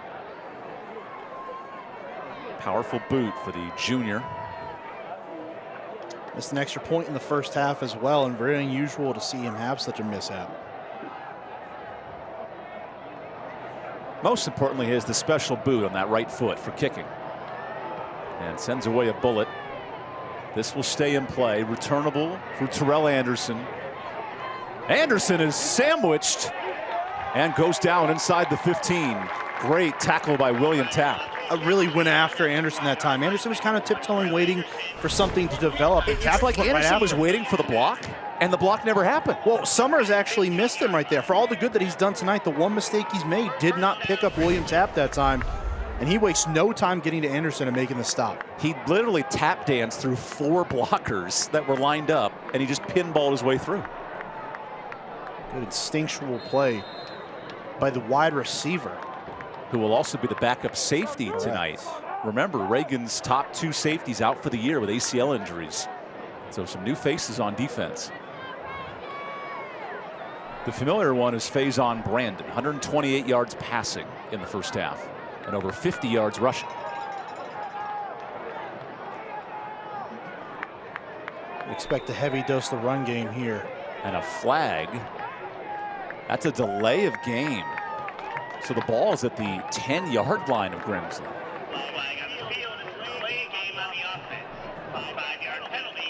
Just going to say, expect probably a heavy diet of Mitchell Summers on this drive. Because you know Reagan's going to want to come out and apply that pressure. You got to hit him right back. This is 1st and long. Play action. Pressure. Brandon has to throw it away. Good job by Connor Berry to get in there. Just like that. Just applying that pressure, shedding blocks, but you got to finish that right there. Understand who you're trying to chase down at the quarterback spot. Faison Brandon is not easy to get down. Who is 11 of 15 and has evaded sacks all night. The sophomore who filled in for Ryan Stevens last year in this game and led a second half comeback. Now it's his duty tonight. Here on 2nd down, it's Summers. Dances off one. And Leo spins him down. It's a 3rd and long upcoming. Really seems like the way that this Reagan defense swarms, if they can stop that initial burst from this running game of Grimsley right now, they can swarm and get to the ball carrier. They do a very good job of tracking where the football is and hurrying to it. Led by the bowling ball in the middle, KJ Woody, the self-described terror for corner pins. 5'8", 220 in the middle. Had a sack in the first half too, so it'd be an excellent time for this Reagan defense for them to come up with another one here on 3rd down. What can Faison Brandon pull out in the 7-10 split? 3rd and 13. Pressure, heaves it deep, and has a man. Terrell Anderson with the catch out at midfield. At some point, you had to figure one of these deep shots was going to hit. There weren't a ton of them until the end of the first half, and now they air it out down the sideline. Anderson, an excellent catch, extends the arms, goes and gets that football. What a throw, what a catch, what a play. This is a matchup in the ACC. Taylor at UNC, Callahan at Duke. What a dynamic matchup. And you knew it was going to go back and forth. 2 guys that are just as talented as anyone in the state. And going back and forth with each other like that, showcasing their talents. Now 1st and 10. That's a backwards pass that is caught. Uh-oh, here comes the trouble. Good tackle by Woody and crew. Leo there on the first stop. So impressed by Leo at that middle linebacker spot. Getting out in space and going toe-to-toe. Hausel Rajacic. Right. You got to say it like you mean it. Hausel Rajacic. Going out there and making a play on one of the premier receivers in the state. And Anderson staying toe-to-toe and staying on long enough to allow Woody and the rest of his defenders to come on over and make that play. 2nd and 15 after the loss of 5. Reagan's defense has forced Grimsley in long situations this whole game. Now an inside handoff. Summers gets out to the 50. So 3rd and 9 upcoming. How important is this stop for Reagan defensively? Oh, it's huge. You give up the long pass, you really set yourself up well. You were right, Evan. They put Grimsley back behind the chains in a situation where they don't want to be. They allow that deep shot. Now they've done it again. Now on 3rd down, can they hold up this time and get Grimsley off the field? In the first half, Grimsley 5 of 6 on 3rd down. This is 3rd and 9. Brandon throws. Anderson catches, and he's short. That's 4th and about 2. To be honest with you, I would be surprised if Grimsley comes off the field here. Just a nice, easy pitch and catch this time. Anderson's the go-to guy on this drive. Maybe some of that attention that Alex Taylor drew at the end of the first half has some guys shaded his way, so they're going to Anderson on the other side. The aggressive Darrell Brown going for it here on 4th and 1. reigning state finalists at 4A, the highest level of football here in North Carolina. Said it earlier in the game, if Reagan was going to take over the line of scrimmage, it has to be in these short yardage situations. It's got to be the same thing for Grimsley. 4th and 1. Quarterback keeper. Big hole. Bye-bye, Brandon. He's inside the 10. Needed 1. And that look by Josh McGee tells the story. And you saw the defense sell out to Mitchell Summers. And Faison Brandon smartly pulls the football at the left side of the line. A gaping hole, the sea parted, and he ran right through it. Just a great read by the sophomore quarterback to get upfield and in a hurry. Jerry Summers saved a touchdown for that Crescent Ford first down. Here's 1st and goal. Summers, gaping hole, touchdown. One of the best running backs pound for pound in the state cashes in for a 2nd touchdown. And really a very Grimsley-esque drive, if you will. That was the first drive, I think, all game, Evan, where they've displayed everything they have at full capacity. Passing game got going, running game did its job, and then finished off the drive with Mitchell Summers. Just all weapons on display that time. And Grimsley sends a statement to open the second half. That's a 90-yard drive in 3 minutes. I mean, what else could you ask for if you're this coaching staff for Grimsley? This is Jackson Henry, his first extra point of the night. They've switched kickers a couple of times. Grimsley pounding the rock for success. Running the score up, now up 19.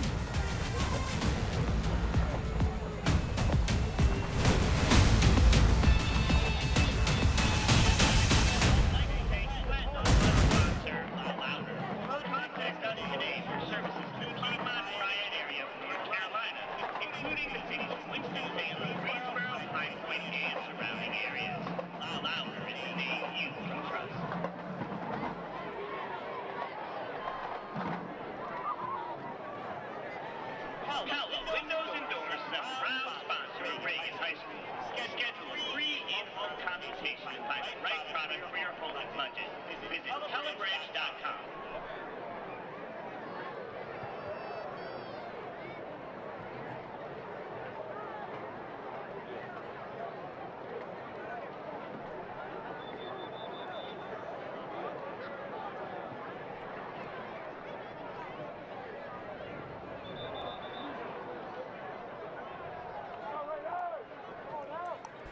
Welcome back to Pofftown, North Carolina. Closed captioning for this game is brought to you by Caring Hands.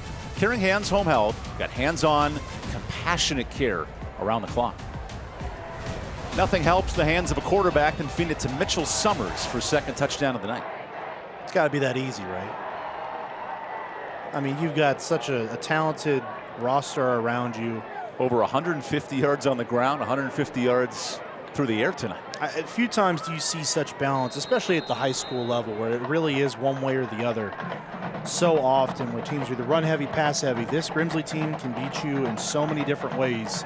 Offensively, defensively, special teams, you name it, they've got it. Luke Barnes sends this one away. That'll stay in play. And now Callahan looks to break one open. That is a tough dude to tackle as he gets past the 25. Now this is a make or break drive for Reagan. Realistically, in a ball game like this, where you've got to have points, you've got to convert, this really is a make or break drive for such a young team. And they're doing what they can to stay in this football game. It's a tall task, and everyone knew it coming in. But they're as confident a bunch as any that you'll find out there. Jacob Smith in that first half, 5 of 10 passing. Led by a sophomore offensive line, all youngsters. Here's a 1st and 10. Keeper. Not much room. Ooh, Smith got tackled hard on the backside there. Jacob Smith keeps it for himself. The tackle is made by number 25. Let's see if Jacob's okay.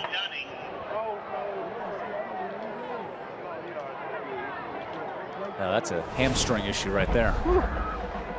My hammy's just hurt watching this. You could kind of hear the Reagan fan base breathe a sigh of relief. You get caught up in those tackles sometimes. You get wrapped up a little bit. Those are tough to watch, tougher to handle, but Jacob Smith, who committed to NC State just this week. A lot of Wolfpack guys on him. What have you noticed from a leadership standpoint here in year 2, the sophomore quarterback? Well, when we saw him last year, obviously he was so fresh to the game of football at the high school level. Just a freshman, of course. May have been his second start with us. And now you can see where it's developed to a point where he's got some composure, understands the offense a little bit better, know what's going on around him. And that's what you want to see. The quarterback spot where you've got to have leadership. He has developed that, and it's going to continue to get better while the skill catches up with it as well. And Josh McGee said, we want to put more of the offense in his hands in year 2. This is 2nd and 10. The ball's in his hands with pressure and a fumble. Loose ball, still moving, and Reagan gets it back. Now the question is this a change of possession or a long fumble? Looked like a long fumble. So not a fresh set of downs and a second forever. I do not believe that Grimsley had that possession, but right there, just beat off the right side. Eason in there.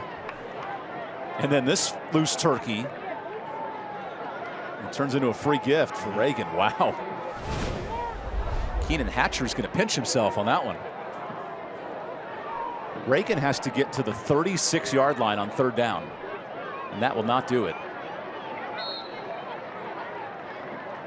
What a play, though, by Eason to essentially put this game out of reach on 3rd down. And just beating the right tackle to that spot, getting inside and finishing it off, and good hands as well. Sometimes I think defenders get in there, they want to make the tackle, get the sack, which is great, don't get me wrong. But the next level of understanding is, how can I create more out of this situation? And if you get your hands up like that, you see where the football is, swipe for it and give yourself an opportunity to get a turnover. And this is without Power 5 commit Bryce Davis with a knee injury out tonight. Eason, the other defensive end, and here's the punt. It's a very short kick that bounces in the wrong way if you're Reagan. So Grimsley with great field position. Punt is down at the 48-yard line by number 15, David Woodward. First down, Grimsley. It's a matchup that here in the next year or two is going to be even more enticing. We know of the lineage here and the legacy that Reagan, in its short lifetime amongst the high school ranks, has really created for itself on the gridiron. Grimsley, an established, historic high school in its own right. But here in the next year or two, when the experience on both sides continues to go up and elevate itself, this is going to be potentially the premier matchup in the state of North Carolina. Here in 4A state football, 1st and 10, handoff to Summers, who dives forward for a couple of yards. Think about the running back tandem. Mitchell Summers, a sophomore, Jalen Moore, a sophomore. Both are 1,000-yard rushers, and we're seeing it tonight. I mean, it's going to be exciting. I'm telling you, the next 2 years, if you have an opportunity to see these two schools play, whether it's here, Grimsley, wherever, neutral site, take the chance to go see them play, because you're going to see some electrifying football players, especially at the running back spot between Summers and Moore. 2 of the top 10 running backs in total yards in the state entering tonight. We're seeing it. Now on 2nd and 7. Back to the sophomore. Summers, this is where he's special. All the way to the 25. He galloped for 20 yards there. Such a shifty tailback, and when he gets open on those crescent forward first downs, you can't touch him. Well, and that's the thing, and I was just about to say, what I kind of think about when I see his running style, I almost see something of like a Nick Chubb in the way he runs. It's very hard-nosed, downhill, physical. I mean, that's just what you want in a running back, and it's so beneficial to what you do when you have a guy who gets downhill and gets those tough yards. Play action. Look at the pressure here. Whoa. Body slam to the ground. This is WWE Friday night with a big sack from Nazir Blackman. Man, about 4 to 5 different black uniforms back there. And Blackman just comes into the backfield. How do you describe that tackle? It's no contest. Borderline suplex right there, right? We'll take a timeout, check on Nazir Blackman. And we'll come back for the rest of this 3rd quarter in just a minute here in Pofftown, North Carolina. Don't go anywhere.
Welcome back to Pofftown, North Carolina. Big run for Mitchell Summers, who's now over 160 yards.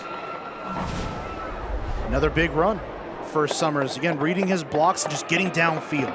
And that's really where he shines, is just reading those blocks and getting downfield in a hurry. There's no hesitation in the way he runs. He finds the hole, hits it, and he's on his way. First and goal. Back to Summers. Just short. Connor Berry saves the touchdown. I mean, really, you think about all the qualities and the attributes he has. You really think of running backs and where you want them to be, and he seems like he has all of that from a running standpoint.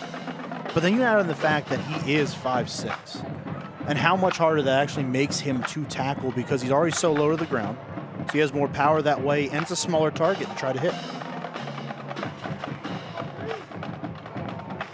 Now a second and goal for this Grimsley offense. Back to him. It's a 3-touchdown night for Mitchell Summers.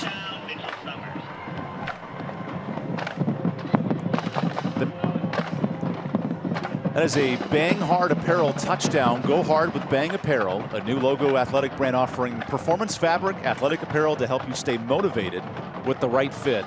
And nothing fires up an offense than feeding your tailback for 3 touchdowns. And really, you got to give it up, not just to Summers, but his offensive line has been exceptional tonight. Opening holes, sealing off defenders, allowing him to work his way outside, inside, wherever he wants to go. Just assisting him in all his ways tonight. So that was a 6-play, 48-yard drive, and might have just wrapped up this game here for Mitchell Summers. I mean, just a great job. Sealing inside, reads to the outside. There's no one home. Offensive line on the right side does an excellent job sealing the defense in.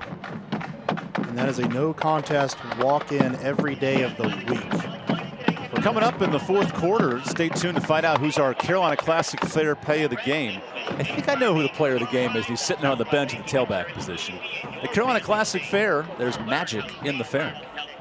Just got to think about how easy of a decision it almost seems like at this point, and how many great plays and players there have been in this game tonight, right? Then we have our player of the game from Carolina Classic Fair. The Carolina Classic Fair, there's magic in the fair. I think the play of the game was the fantastic catch for Anderson. Which Anderson or Taylor? But Taylor, they both did. Right. Yeah, Anderson on the far side, Taylor on the near side, and then that man, Mitchell Summers, who entered this game with 6 touchdowns. He's got 3 more. Just last week alone, he scored 6 times. Yeah. In a 6 out of the 7 rushing touchdowns for this Grimsley team against Rollsville, who, those not familiar with the state, is easily one of the better teams in the state. I believe ranked 17th at the moment. Stay tuned in the fourth quarter. We'll have our Linder Turf and Tractor scoring summary. You can score a great deal with your next Kubota at Linder Turf and Tractor, coming up to Greensboro on McConnell Drive off I-40. By the way, ever since doing these reads, I only see Linder Turf and Tractor signs and only see Kubotas driving around town. It's like my brain's just narrowly focused on one of the sponsors. That is called good marketing. I want to thank all of our hardworking folks putting this together tonight. Number 2 team in the state of North Carolina, the Grimsley Whirlies, taking advantage in Reagan's home opener here in Pofftown, North Carolina, with Mark Covert, the Catawba offensive line standout. I'm EvanBudrovich, legend reporter Dave Gorin on the sidelines tonight. And Lori Bates calling the shots as our lead producer here in Winston-Salem. That kickoff is returnable for Jalen Moore, the running back. And Moore is body slammed by a bunch of Whirlies. Tyquarius Hayes, the first one in on it. Okay, Mark, what's gone wrong for Reagan's offense tonight? Why have they not been able to execute? Well, it really, I think a lot of it just comes to growing pains. It's an offense that is finding its way, realistically. And just throwing the football, they haven't really had a whole lot of consistency there, whether it's been protection, just not allowing their guys to get off the ball well, some miscommunication. Running the ball has been really where their bread and butter has been with Jalen Moore, and they've got to continue to do that. I just want to see some consistency as we finish out this ball game heading into the fourth. Smith on first down, pressured, missing his target. That maturity was a big question from his head coach, Josh McGee. How does Smith handle these moments when things aren't going well? Well, you just got to handle it as if nothing is going wrong. That's where you got to be at, because as a quarterback, you've got to be even keel. You can't allow any sort of pressure to get to you, whatever the circumstances are. You have to act as if it's still 0-0, and you're going out there to get your first points of the game every single drive you're out there. And that's where it's going to come into play as far as this offense continuing to progress. One play at a time, one drive at a time. A run on second down. This is Jalen Moore, who's jackknifed to the ground. Christian Barrett flying up for the tackle. This is a defense that lost Nick Caldwell to the college ranks, Keyshawn Jones playing in FCS football, and 2 new corners have stepped up. Just an excellent program that is run in Greensboro there with Grimsley. How about this? 17 players aren't currently in any level of college. What a pipeline in Greensboro, North Carolina. And they know it, but it all comes down to the environment and the culture you have there, the coaching staff that is able to help you find and fulfill your potential. And you got a heck of a coaching staff over there in Greensboro with these Grimsley Whirlies. We also have a whistle.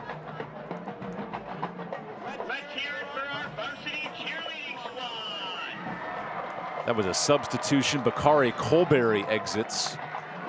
Big shoes to fill. Remember, Jamal Jarrett, the Georgia defensive lineman, who's in the 2 deep for Coach Kirby Smart right now as a freshman.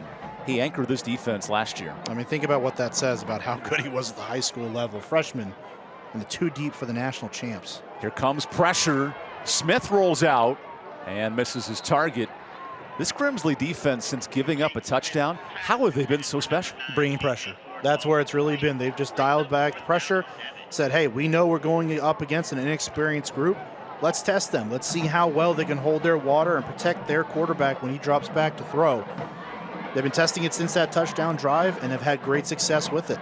It's been pressured 10 times tonight. That's just on my count. Could be a bunch more in the eyes of Jacob Smith. And a busy punting unit continues. This is Aaron Gutierrez. Pretty good kick. Nice punt. Nice bounce for Reagan. And that'll flip the field. 46 yards on the boot from Gutierrez.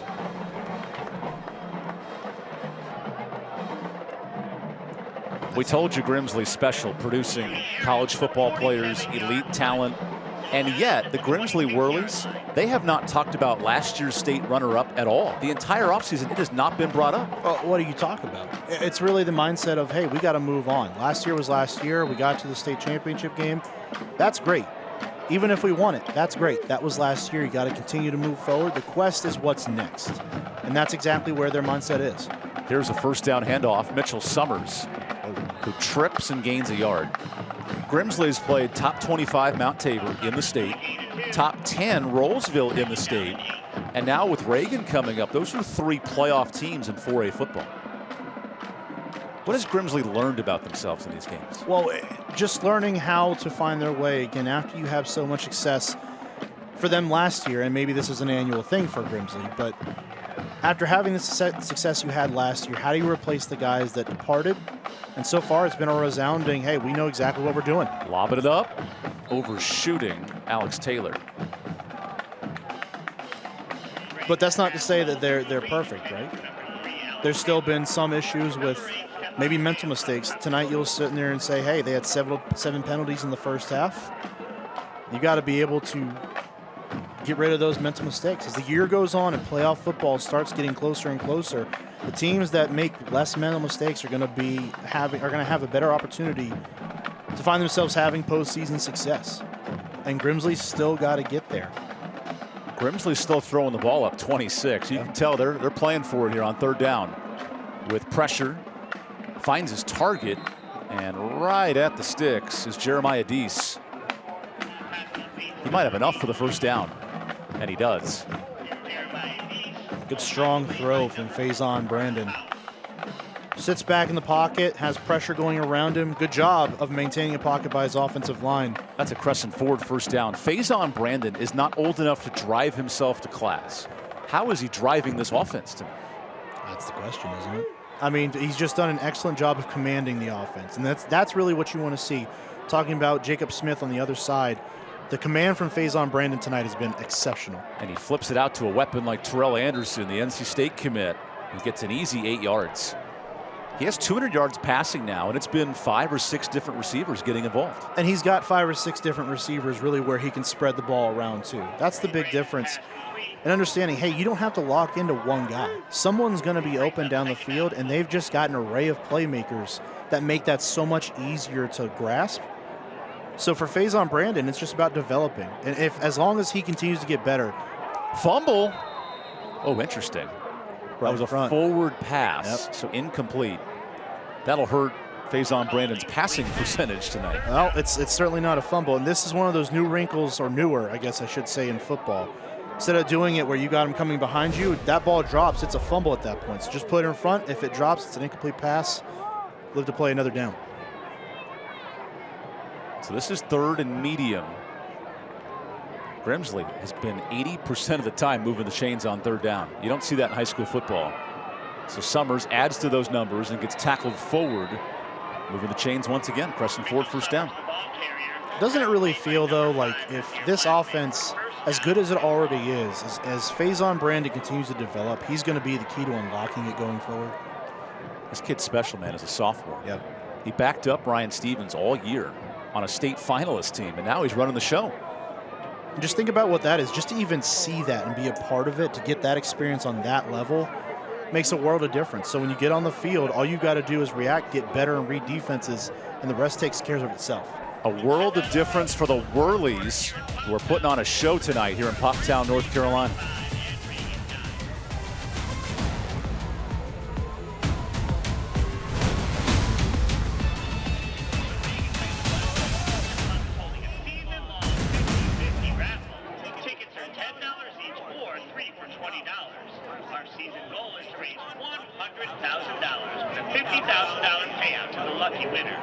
See a Booster member at the Reagan tent tonight to purchase your tickets. You can also purchase tickets at ReaganSports.org. The drawing will be held during the varsity game versus Reynolds on October 27th.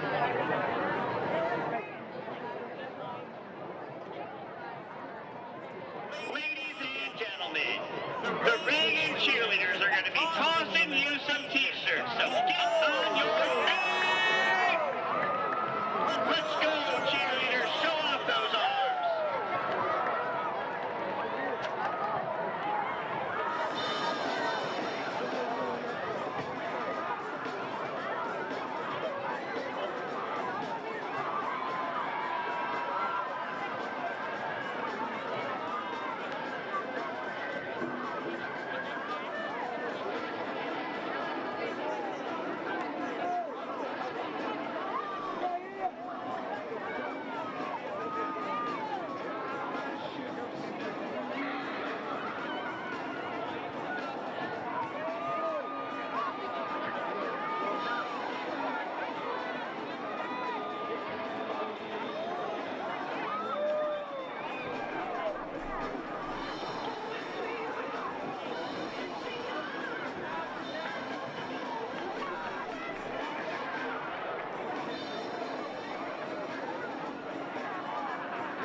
Let's make some more noise for our varsity cheerleading squad! Closed captioning for tonight's game is brought to you by Caring Hands. Caring Hands Home Health. Your family's needs are our top priority when they're in our care. Beautiful shot in Poptown, North Carolina. This park is known as the Graveyard, and Grimsley looks to bury the hatchet tonight. Up 26 as we start this 4th quarter. Faison Brandon lets it fly. This is deep and tipped away. Landon Callahan wins the future All-ACC matchup against Alex Taylor. Really love watching the matchups that Landon Callahan's been a part of tonight.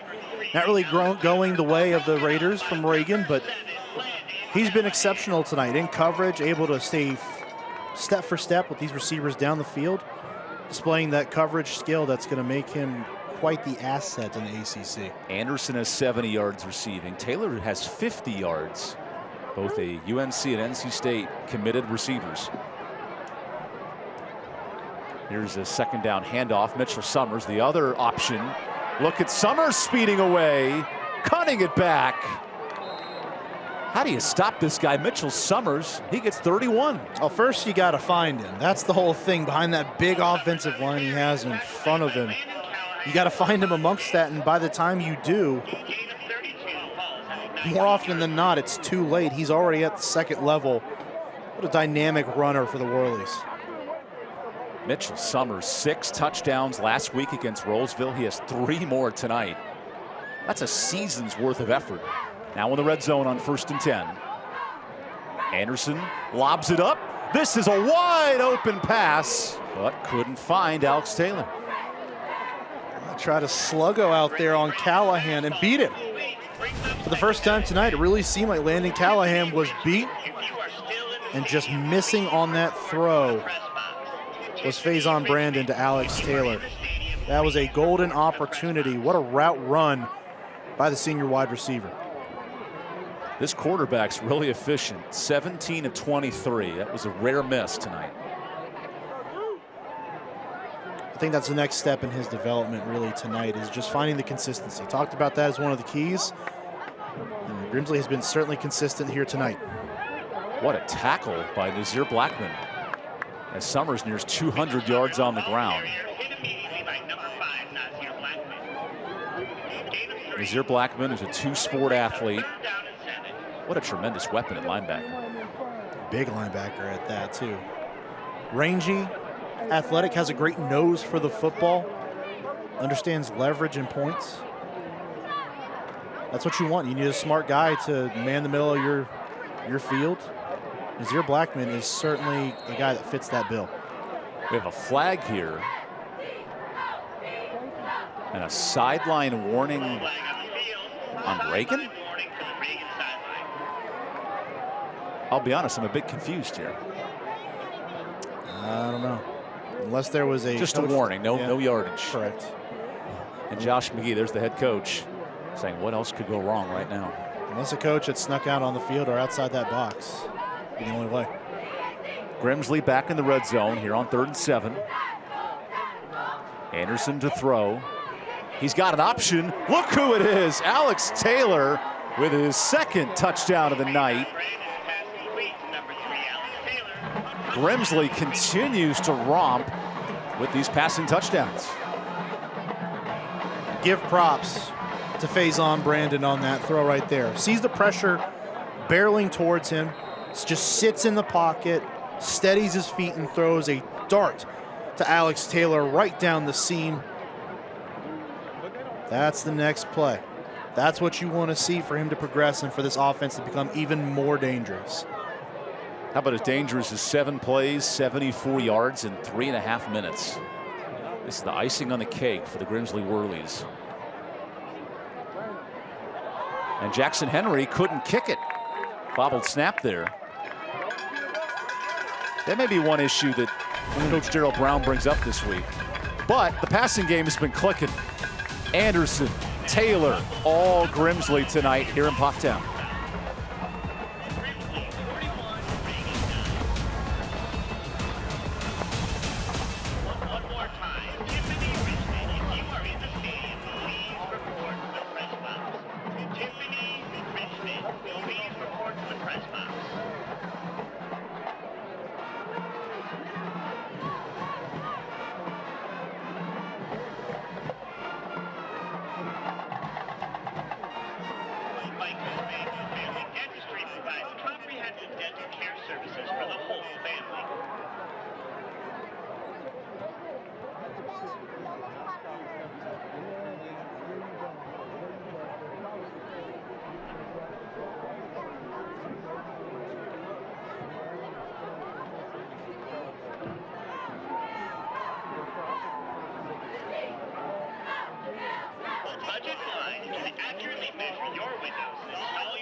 Taking a look at Raider Nation here at Reagan High School in Poptown.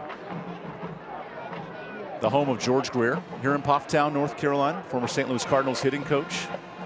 And one of the first post offices in the entire North Carolina, the entire state. Some fun facts you learn along the way, gearing up for these matchups. Rich history.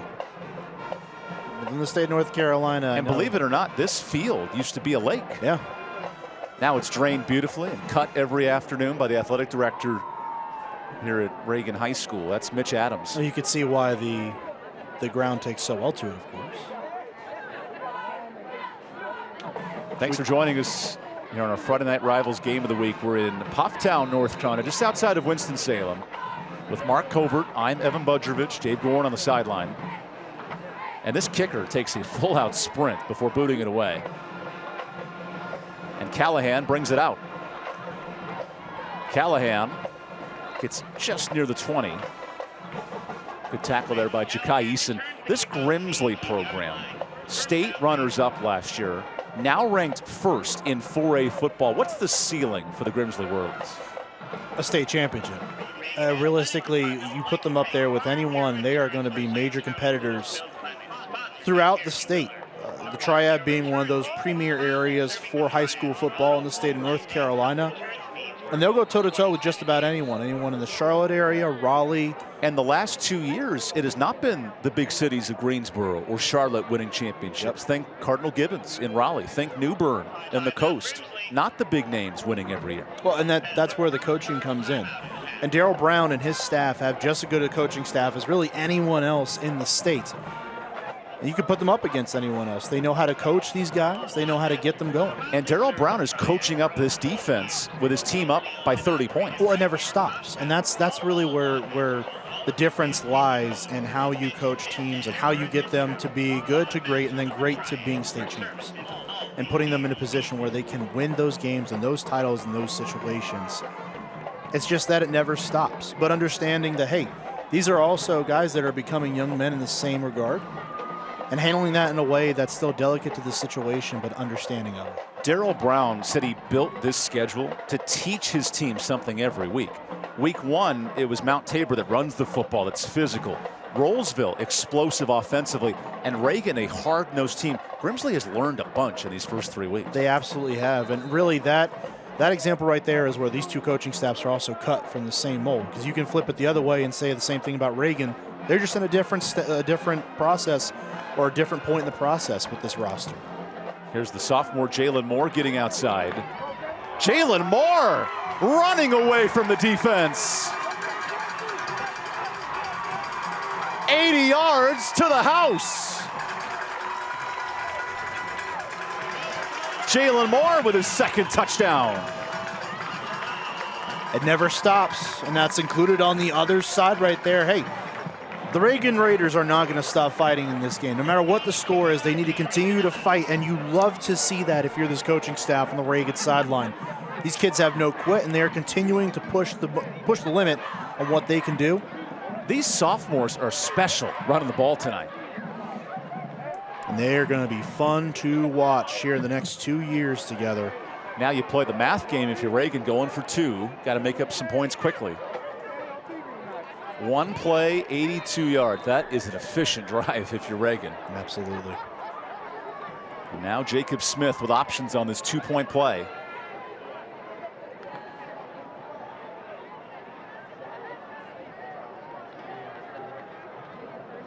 There's a lot on the shoulders of this sophomore quarterback, and wait. Oh. Is that not legal? It's gotta be. Oh, this ain't offsides. Oh, wow. That'll bail out the defense a bit. They were about to run the Philly special. Because that's a legal snap. It is. And then the quarterback was going to sneak out on the right and catch it, right? They were going to do the Philly special. Thank God I have a Philly or an Eagles fan sitting next to me. You do not. You're not a Birds fan? I am not. I am a Steelers fan. Oh, you are a Philadelphia Phillies fan. Yes. There you go. Good thing we have a dual quarterback, baseball and football, committed at NC State, Jacob Smith. Try the old Philly special there. They gonna try it again? Maybe. Oh my gosh. They try the Philly special again, and Grimsley has none of it. Ja'Kai Eason says, fool me once, shame on you. Fool me twice, you're not going to do it. Man, this Grimsley team is mentally tough. I think that one may have been design run, but this certainly was. Jalen Moore off to the races. You see the vision again, taking it, breaks 1 tackle, and from there it's a foot race. But number 2 in teal and black is going to win 9 out of 10 times. That's 10 touchdowns this year for Jalen Moore in only 3 games. What an explosive tailback. I'm telling you, here in the next couple of years, maybe even later on in the season, this year, as long as Jacob Smith continues to develop as well, that's a fearsome tandem in the backfield. And folks remember the accolades here in North Carolina when Will Shipley, the Charlotte area tailback, committed to Clemson, one of the top 5 players in the country. I'm not saying those two will be that highly regarded, but there's a lot of talk in this triad area about the depth at running back. Well, there's certainly talk about, right? And that's where you got to at least find yourself first, is in the conversation about who are the best players at their positions. And I really think you'd be remiss right now if you go through the triad and you don't talk about Mitchell Summers and Jalen Moore. But to that point, you start going statewide and thinking, well... And you talk Alex Sanford over at Ledford. There's a lot of talent in this area. I mean, how far do you go before it's like, hey, these guys aren't in the conversation anymore? You got to go pretty far. And this is only their sophomore campaigns. Another 2 seasons under their belt, and we're only at the beginning of this one. At what point do you start saying dynamic isn't good enough of a term for them to be described as? I am beating to the drum of this Reagan marching band. Rocking and rolling tonight here in Pfafftown.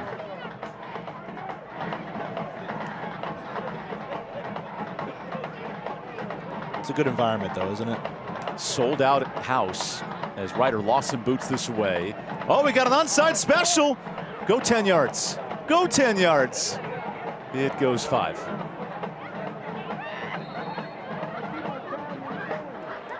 Okay. The effort was there. Yeah. The execution, not so much. Like the idea. Oh, get it exactly where you want it. You got to get it to the 50. Yep. And it just hit the brakes. The idea is right there. You want that ball to bounce real high up in the air. And Reagan sit there and goes, "Do you guys want to touch this, please? Can you touch it? Can we make this a live ball?" And now Grimsley goes to its bench. Here's Jaquez Crawford, the backup quarterback, who's also a sophomore. They are both 6 feet tall and look the part in pregame.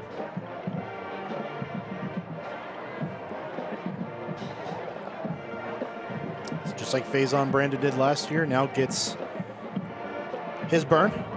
Crawford lowers the shoulder on his first carry, and he is not going down.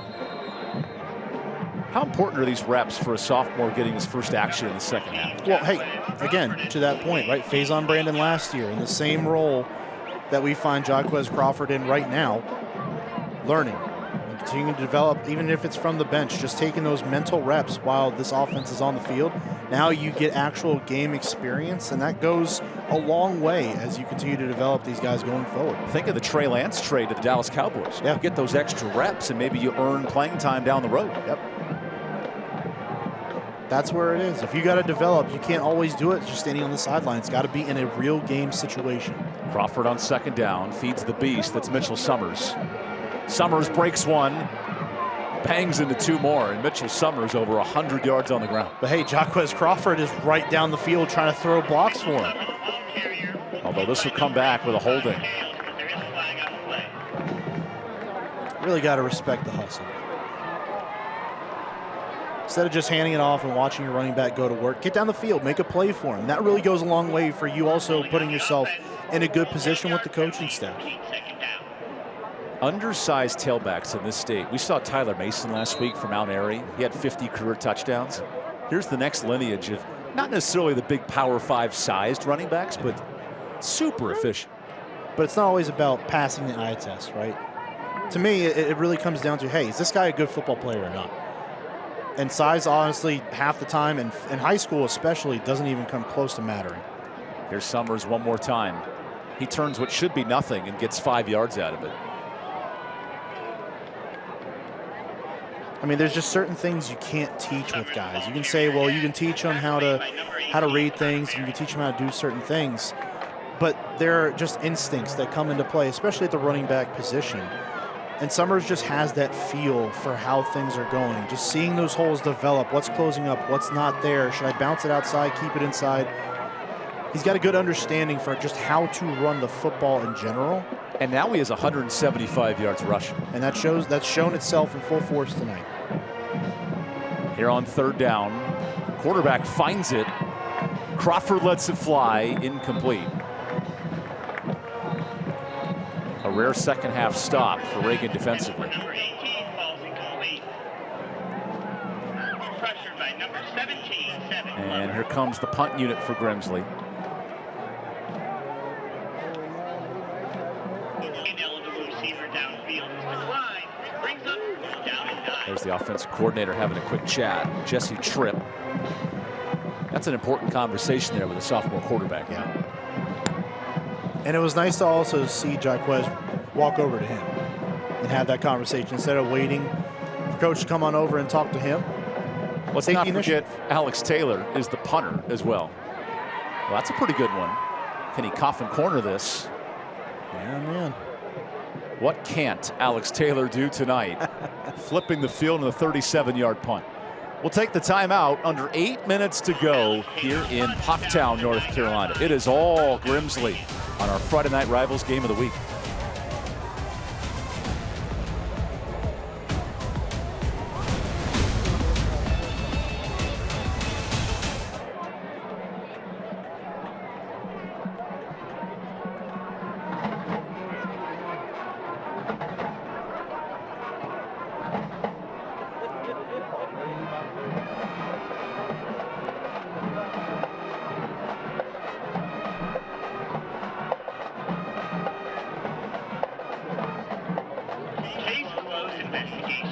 Serving the investigative needs of North Carolina for over 40 years.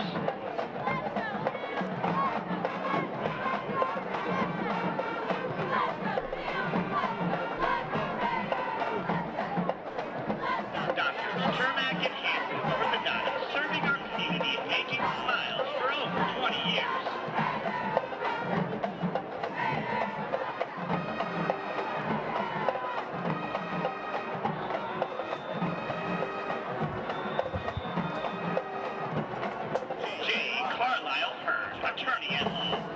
The sounds of the Grimsley Band coming across town from Greensboro, across I-40. This matchup has taken place the last 3 years, and both Darryl Brown and Josh McGee have noted the importance of this big-time rivalry. They want to play each other. I mean, it is important within the region, of course. And Coach McGee told us, again, throughout the week that he's wanting to play these teams because he knows if you want to get to their level, you've got to beat them. And it's just a first-hand example of how to get there. You see all the talent that Grimsley has, how they execute, and how they go about their business. Reagan's trying to get there. Smith flings it outside to Moore. That's a sophomore-to-sophomore connection. And Moore is not going down easily, diving for the first. Well, that ball is ruled down. What an effort, 7 minutes left in a blowout, and Jalen Moore is fighting for his life. But that's indicative of what this team has. And that's really where you want to see this mentality and the maturity of this team as it continues to develop on the field.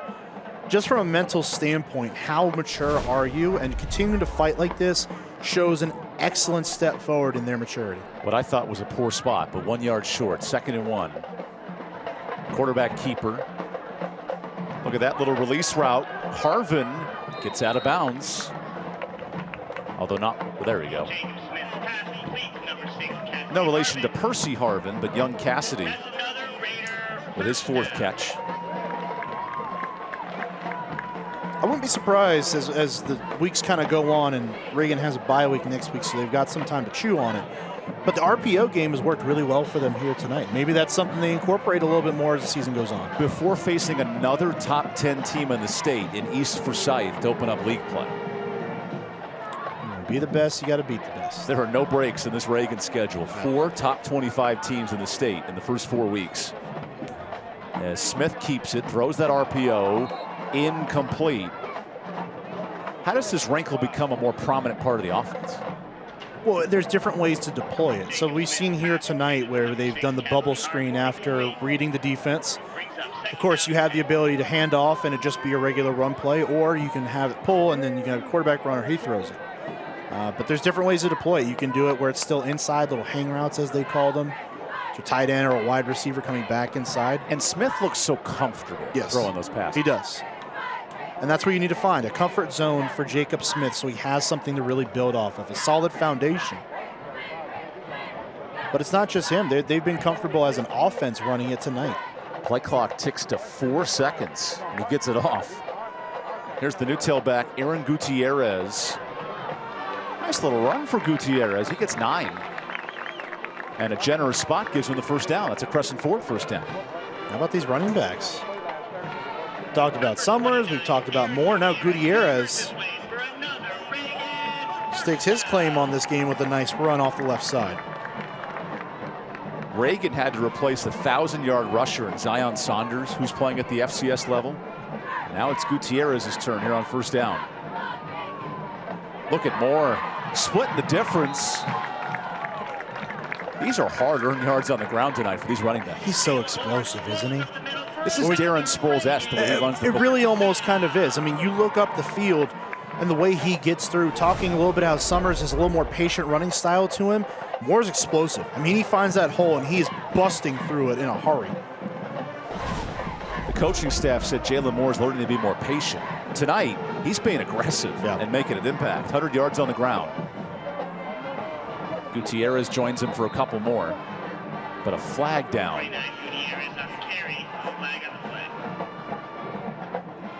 I think that's a nice wrinkle, though. You talk about patience and running back. Oftentimes, it's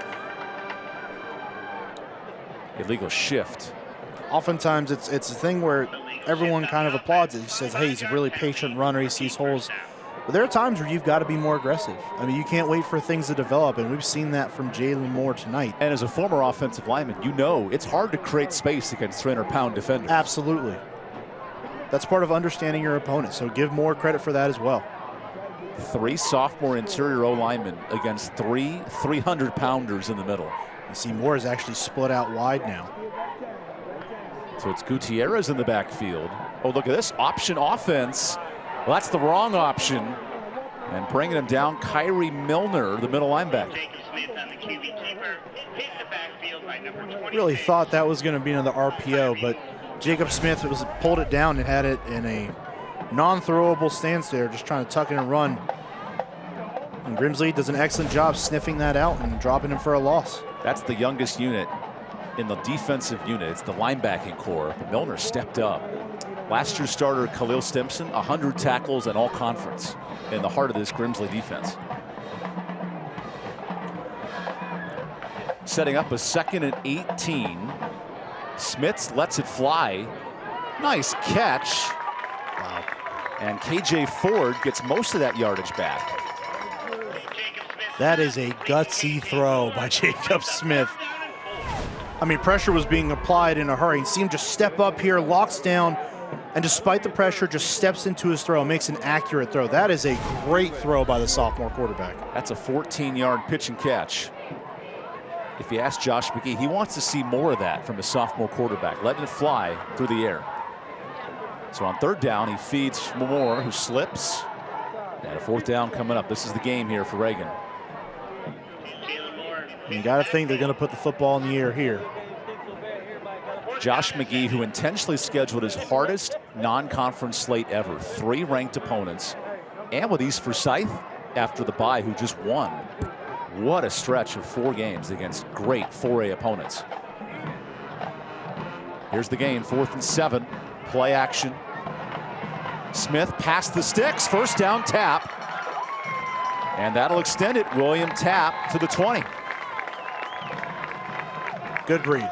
No, really great read that time by Jacob Smith at the quarterback spot. Sees the defenders come down and cover Gutierrez in the flat, so he goes up to the next level and finds Tapp out there.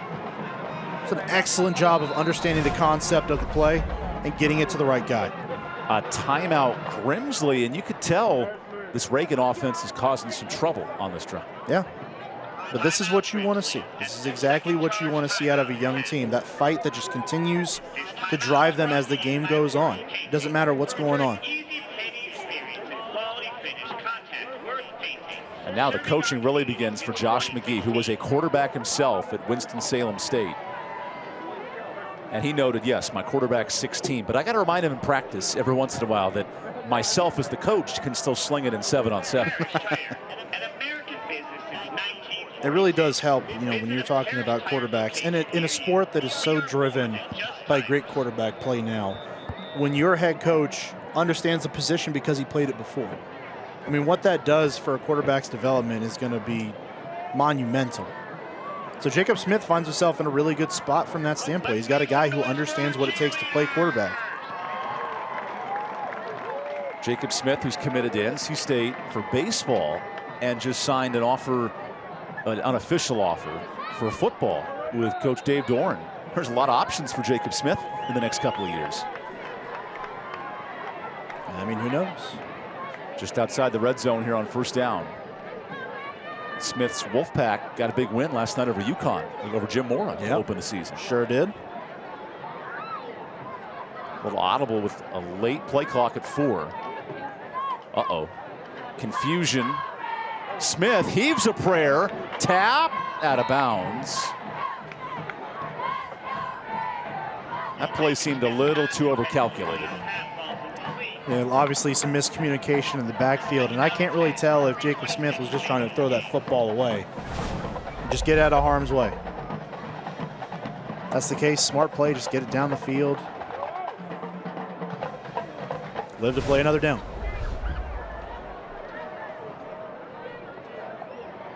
Jacob Smith's dad played at Georgia in the 1990s, and you can tell that comfort level for Smith commanding this offense.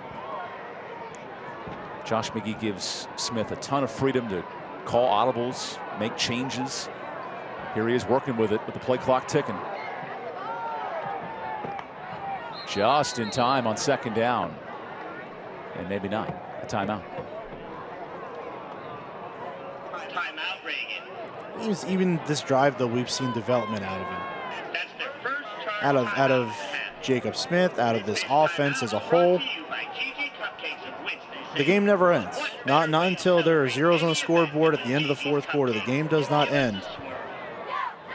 And so this is all learning experience for them as they continue to develop and try to get better. Because next week is league play. And in 4A state football, the highest in North Carolina, you got some important players to help you win these games. So our West Shore home, or sorry, Carolina Classic Fair player of the game. I'm going to get this right eventually. How about the running ability? 19 carries, 214. Mitchell Summers night on the ground. Yeah, how about it? I mean, again, everything you want to see out of a running back, we've seen it for number 22 in Grimsley, white and gray tonight. Mitchell Summers has been electrifying from the jump, had a 60-yard touchdown run on the first drive of the game, and he has not looked back since then. The last 2 weeks, 9 rushing touchdowns and over 400 yards on the ground in 2 weeks. Really, what else do you ask for? Can you? And a great head of hair. Yeah. I wish I still had some of that. Good luck, my friend. It's going away. Smith slings it outside, and Tapp couldn't catch it. When your off game is 214 yards on the ground, that's an incredible month of now September, but early August for Mitchell Summers. Certainly a great first 3 weeks of play for him, for this Grimsley offense, this Grimsley team, who have still been far from perfect, but they have found ways to blow games open despite that. It's got to be an encouraging sign. Reagan marching towards the red zone. Smith scrambles. Uh-oh. That's a no man's land. A ton of pressure in his face. Just another miscommunication in the backfield. Did a fake to almost nobody at that point. Jalen Anthony there on the stop. Probably makes it a little bit easier to defend in that way, right?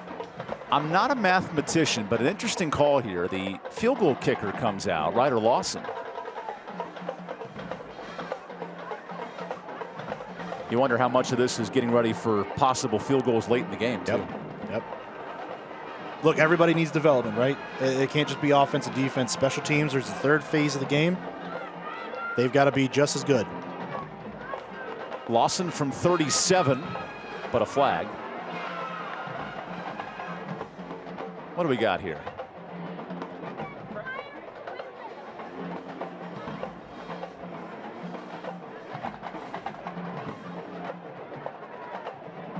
This is interesting. They picked up the flag. I guess I'm just misunderstanding. Does that mean you redo the down? Okay.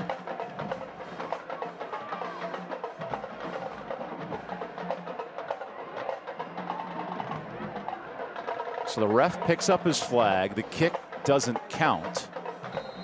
And we play. You learn something new every Friday night, my friend. I don't know that we learned anything there. That might be the problem. Ryder Lawson goes, what did I do wrong? I just kicked it. Hey, Ryder, we're right there with you, buddy. And a timeout for Grimsley. Yeah, I think everyone's just trying to figure out what's going on. And now if I'm Reagan, do I bring the kicker back out and try it again? I might. Unless it's an equipment thing again. Kind of like we You're saw allowed earlier a in the game. tee in high school. That is, you are allowed in high school to bring the tee out on those kicks. So I don't think that's the issue. Well, the official was saying something to Ryder while he was out there on the field. Here at Reagan High School, who is home to Jim Drake, the inventor of windsurfing, a couple hours here from the coast in Pufftown, North Carolina. Beautiful facility here. We've been spoiled by the folks at Reagan and at Grimsley for their help all week. And before the game, we were standing down by the field, and Dave had asked me, he's like, do they have turf? I'm just kind of looking at it at the surface level. I said, nope. So you can obviously tell they take great care of this surface here. Definitely one of the better facilities within the state as well. Two programs that take their football very seriously. Very seriously. Excellent crowd here in Pufftown. Which is, I don't want to say surprising, but for such a young school. I mean, this school's only been open for less than 20 years. 2006. So they've got a passion for it. This is fourth in the ball game. That's flung, and Tapp couldn't hang on. So Grimsley can run out the clock. The Whirlies, who in the last 3 years are 38-2. 2 trips to a state final, 1 championship. This is one of the best programs in the state. They're certainly not bad, right? But there's something to be said for that maintained consistency over the years. Just an excellent ball team. And the development never stops, and you can see it here. Instead of having the same kids in there over and over again, hey, it's a blowout. We're talking about getting guys who don't see the field as often in the game so they can see it, so then when it's their time to play going forward, they're ready to go. This is Micah Williams, the new tailback, and a loose snap. Fumble Ruski. 9 men on the tackle for Reagan. There are a lot of new faces out there. Yes, there are. And you're starting to see it here in this fourth quarter. Getting a little antsy right there with the snap. Not everyone on the same page, and can't run a play if the snap's not perfect, right? Gabe Atunkin is credited for his first sack as a varsity player. It's interesting, the Reagan JV program 10-0 last year, their best season ever. And a lot of those sophomores are now playing as juniors or seniors on the varsity team. And they are brimming with talent. This is Williams, and he gets spun down. Henry Moosebrugger on the tackle. One of my favorite names in high school football. Moosebrugger. Not as great as Mooseport, the great city in Alaska. You seen that movie, Welcome to Mooseport? No. It's worth a watch. 1990s movie. Yeah. Robert Williams, one of the greats. Oh. Rest in peace to a legend. No, absolutely. I mean, he makes watching that worth it by himself, right? Taking down the final 2 minutes here as Grimsley at 2-0. They'll keep this thing rolling. Back to Williams.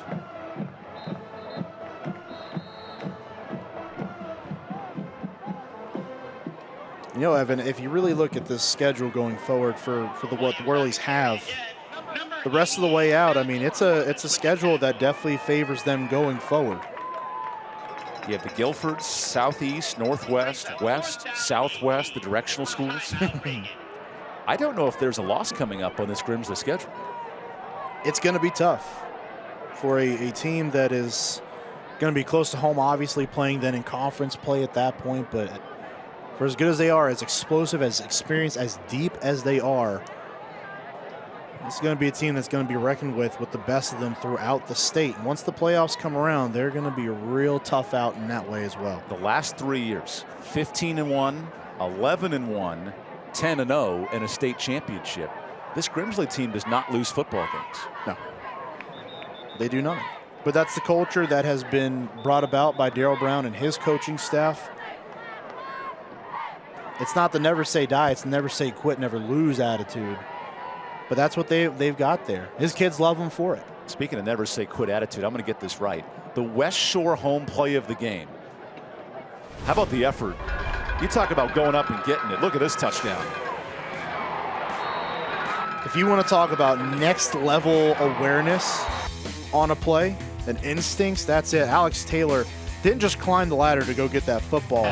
He was out of position, recognized the corner scales was underneath him, and just goes around and gets him. Now Taylor comes into punt after the West Shore home play of the game. And he shows off the boot. It's about 30 yards on that punt. So if you're Reagan, 3 top 25 opponents, you head into a bye and then face top 10 in the state East Forsyth. What do you learn from a night like this? It's just the next step of your development, and you're seeing these teams firsthand that are going to be contenders once postseason play comes around. Saw Marvin Ridge in the Charlotte area week 1 with a great quarterback and a great offense. Then you go down back to Charlotte in week 2 to face a Mooresville team that's known defensively throughout the state as being one of the best. And then tonight you have Grimsley, who arguably is the most well-rounded team in the state. So you've seen all these different facets, and East Forsyth is going to be no different in 2 weeks. So it really prepares you potentially for the rest of the year, because from there, you're not going to see teams that are going to be that good, at least on paper, for the rest of the season. And they play in a tougher conference in the Winston-Salem-Greensboro area, but these games here are going to harden this team to a point where they're going to say, hey, we win against the best. We know what we need to do. We can go out there and compete with everyone else. Reagan finished second last year in its division, the 4A Metro standings. Grimsley, of course, reigning league champions as well. Now in the final seconds, Jacob Smith lets it fly. Pressure coming. Oh, big sack to end it. Pressure keeps on coming. That is Bakari Colbert.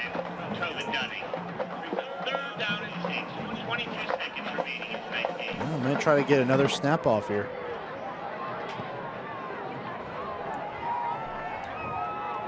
Can Reagan get one more crack at the end zone here? 10 seconds left in its home opener. Play action. And that goes incomplete. Now 4th in the ball game right here. I think you might just take one and chuck it into the end zone. See what happens. You might as well. Yep. Unless we're going to see some laterals take place here. Speaking of hook and ladder crazy plays, how about Stanford and Cal joining the ACC? Oh, man. One of the greatest endings in college football history. Yeah. The band's on the field. And now they get to do it potentially on the East Coast. As part of the Atlantic Coast Conference. College football is a wild landscape right now. Adding on to the stats, Jalen Moore gets loose. And he actually gets the first down, but that's the game. The Grimsley Whirlies continued to dominate. 21 straight road victories for the number 2 team in the state.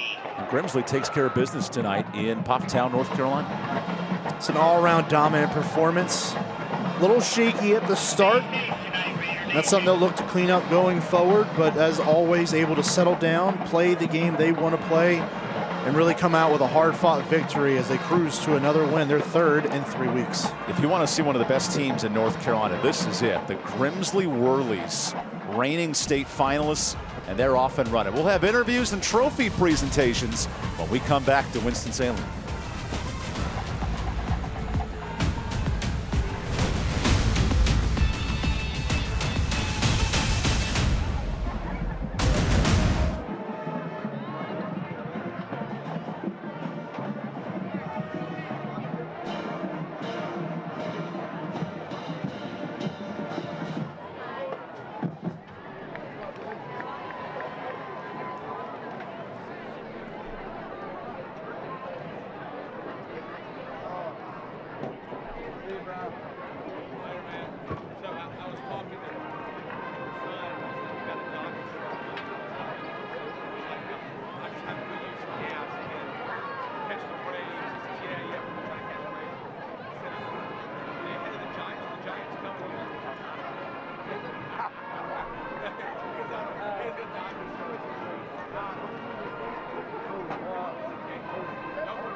Dave Gorin back out here in Pofftown. Grimsley, big win over Reagan tonight, 41-15. Joining me is their head coach, Darryl Brown. And Coach Brown, pretty impressive effort tonight. I'm guessing you liked it. Yeah, I was really proud of our guys. We challenged them. I thought we had a great week of practice. I thought we played really well. We had a couple of lulls in the second quarter, but other than that, I thought our guys played really hard. To be able to have the balance you have offensively is a gift. Yeah, I mean, who you telling? We got two weapons on the outside, Mitchell, in the backfield, and then our slot guys and tight ends play really well. Jeremiah Deese had a big game for us, so I was really proud of all those guys. And sometimes when you have that, the defense gets a little overlooked, but they stuck it in there pretty well tonight. Well, I mean, we count on our defense a lot. I think we're extremely deep on that side of the ball. I thought we played really well on that side of the ball. I mean, we gave up one score in the second quarter, but other than that, I thought we played really solid. And when you win on Friday Night Rivals, you know what happens. You get a trophy. Hang on one sec. Here it comes. Even says it in there. Friday Night Rivals, Grimsley, Reagan, game winner. Congratulations. Here we go, fellas.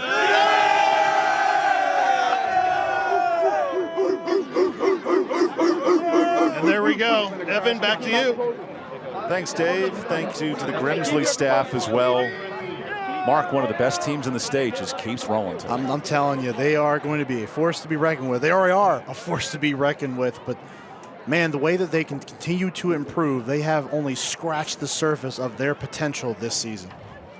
Let's take a look at our Turf and Tractor scoring summary. Linder, Turf and Tractor. Early on, close game. Reagan got that touchdown, but the Grimsley touchdown before halftime opened the floodgates in that second half. It was really what sealed the deal, right? We talked about how big that drive to start the second half was for both teams, and the way Grimsley was able to come out there, command the field, and work right down it, get a rushing score, one of the 3 rushing scores for Mitchell Summers on the night.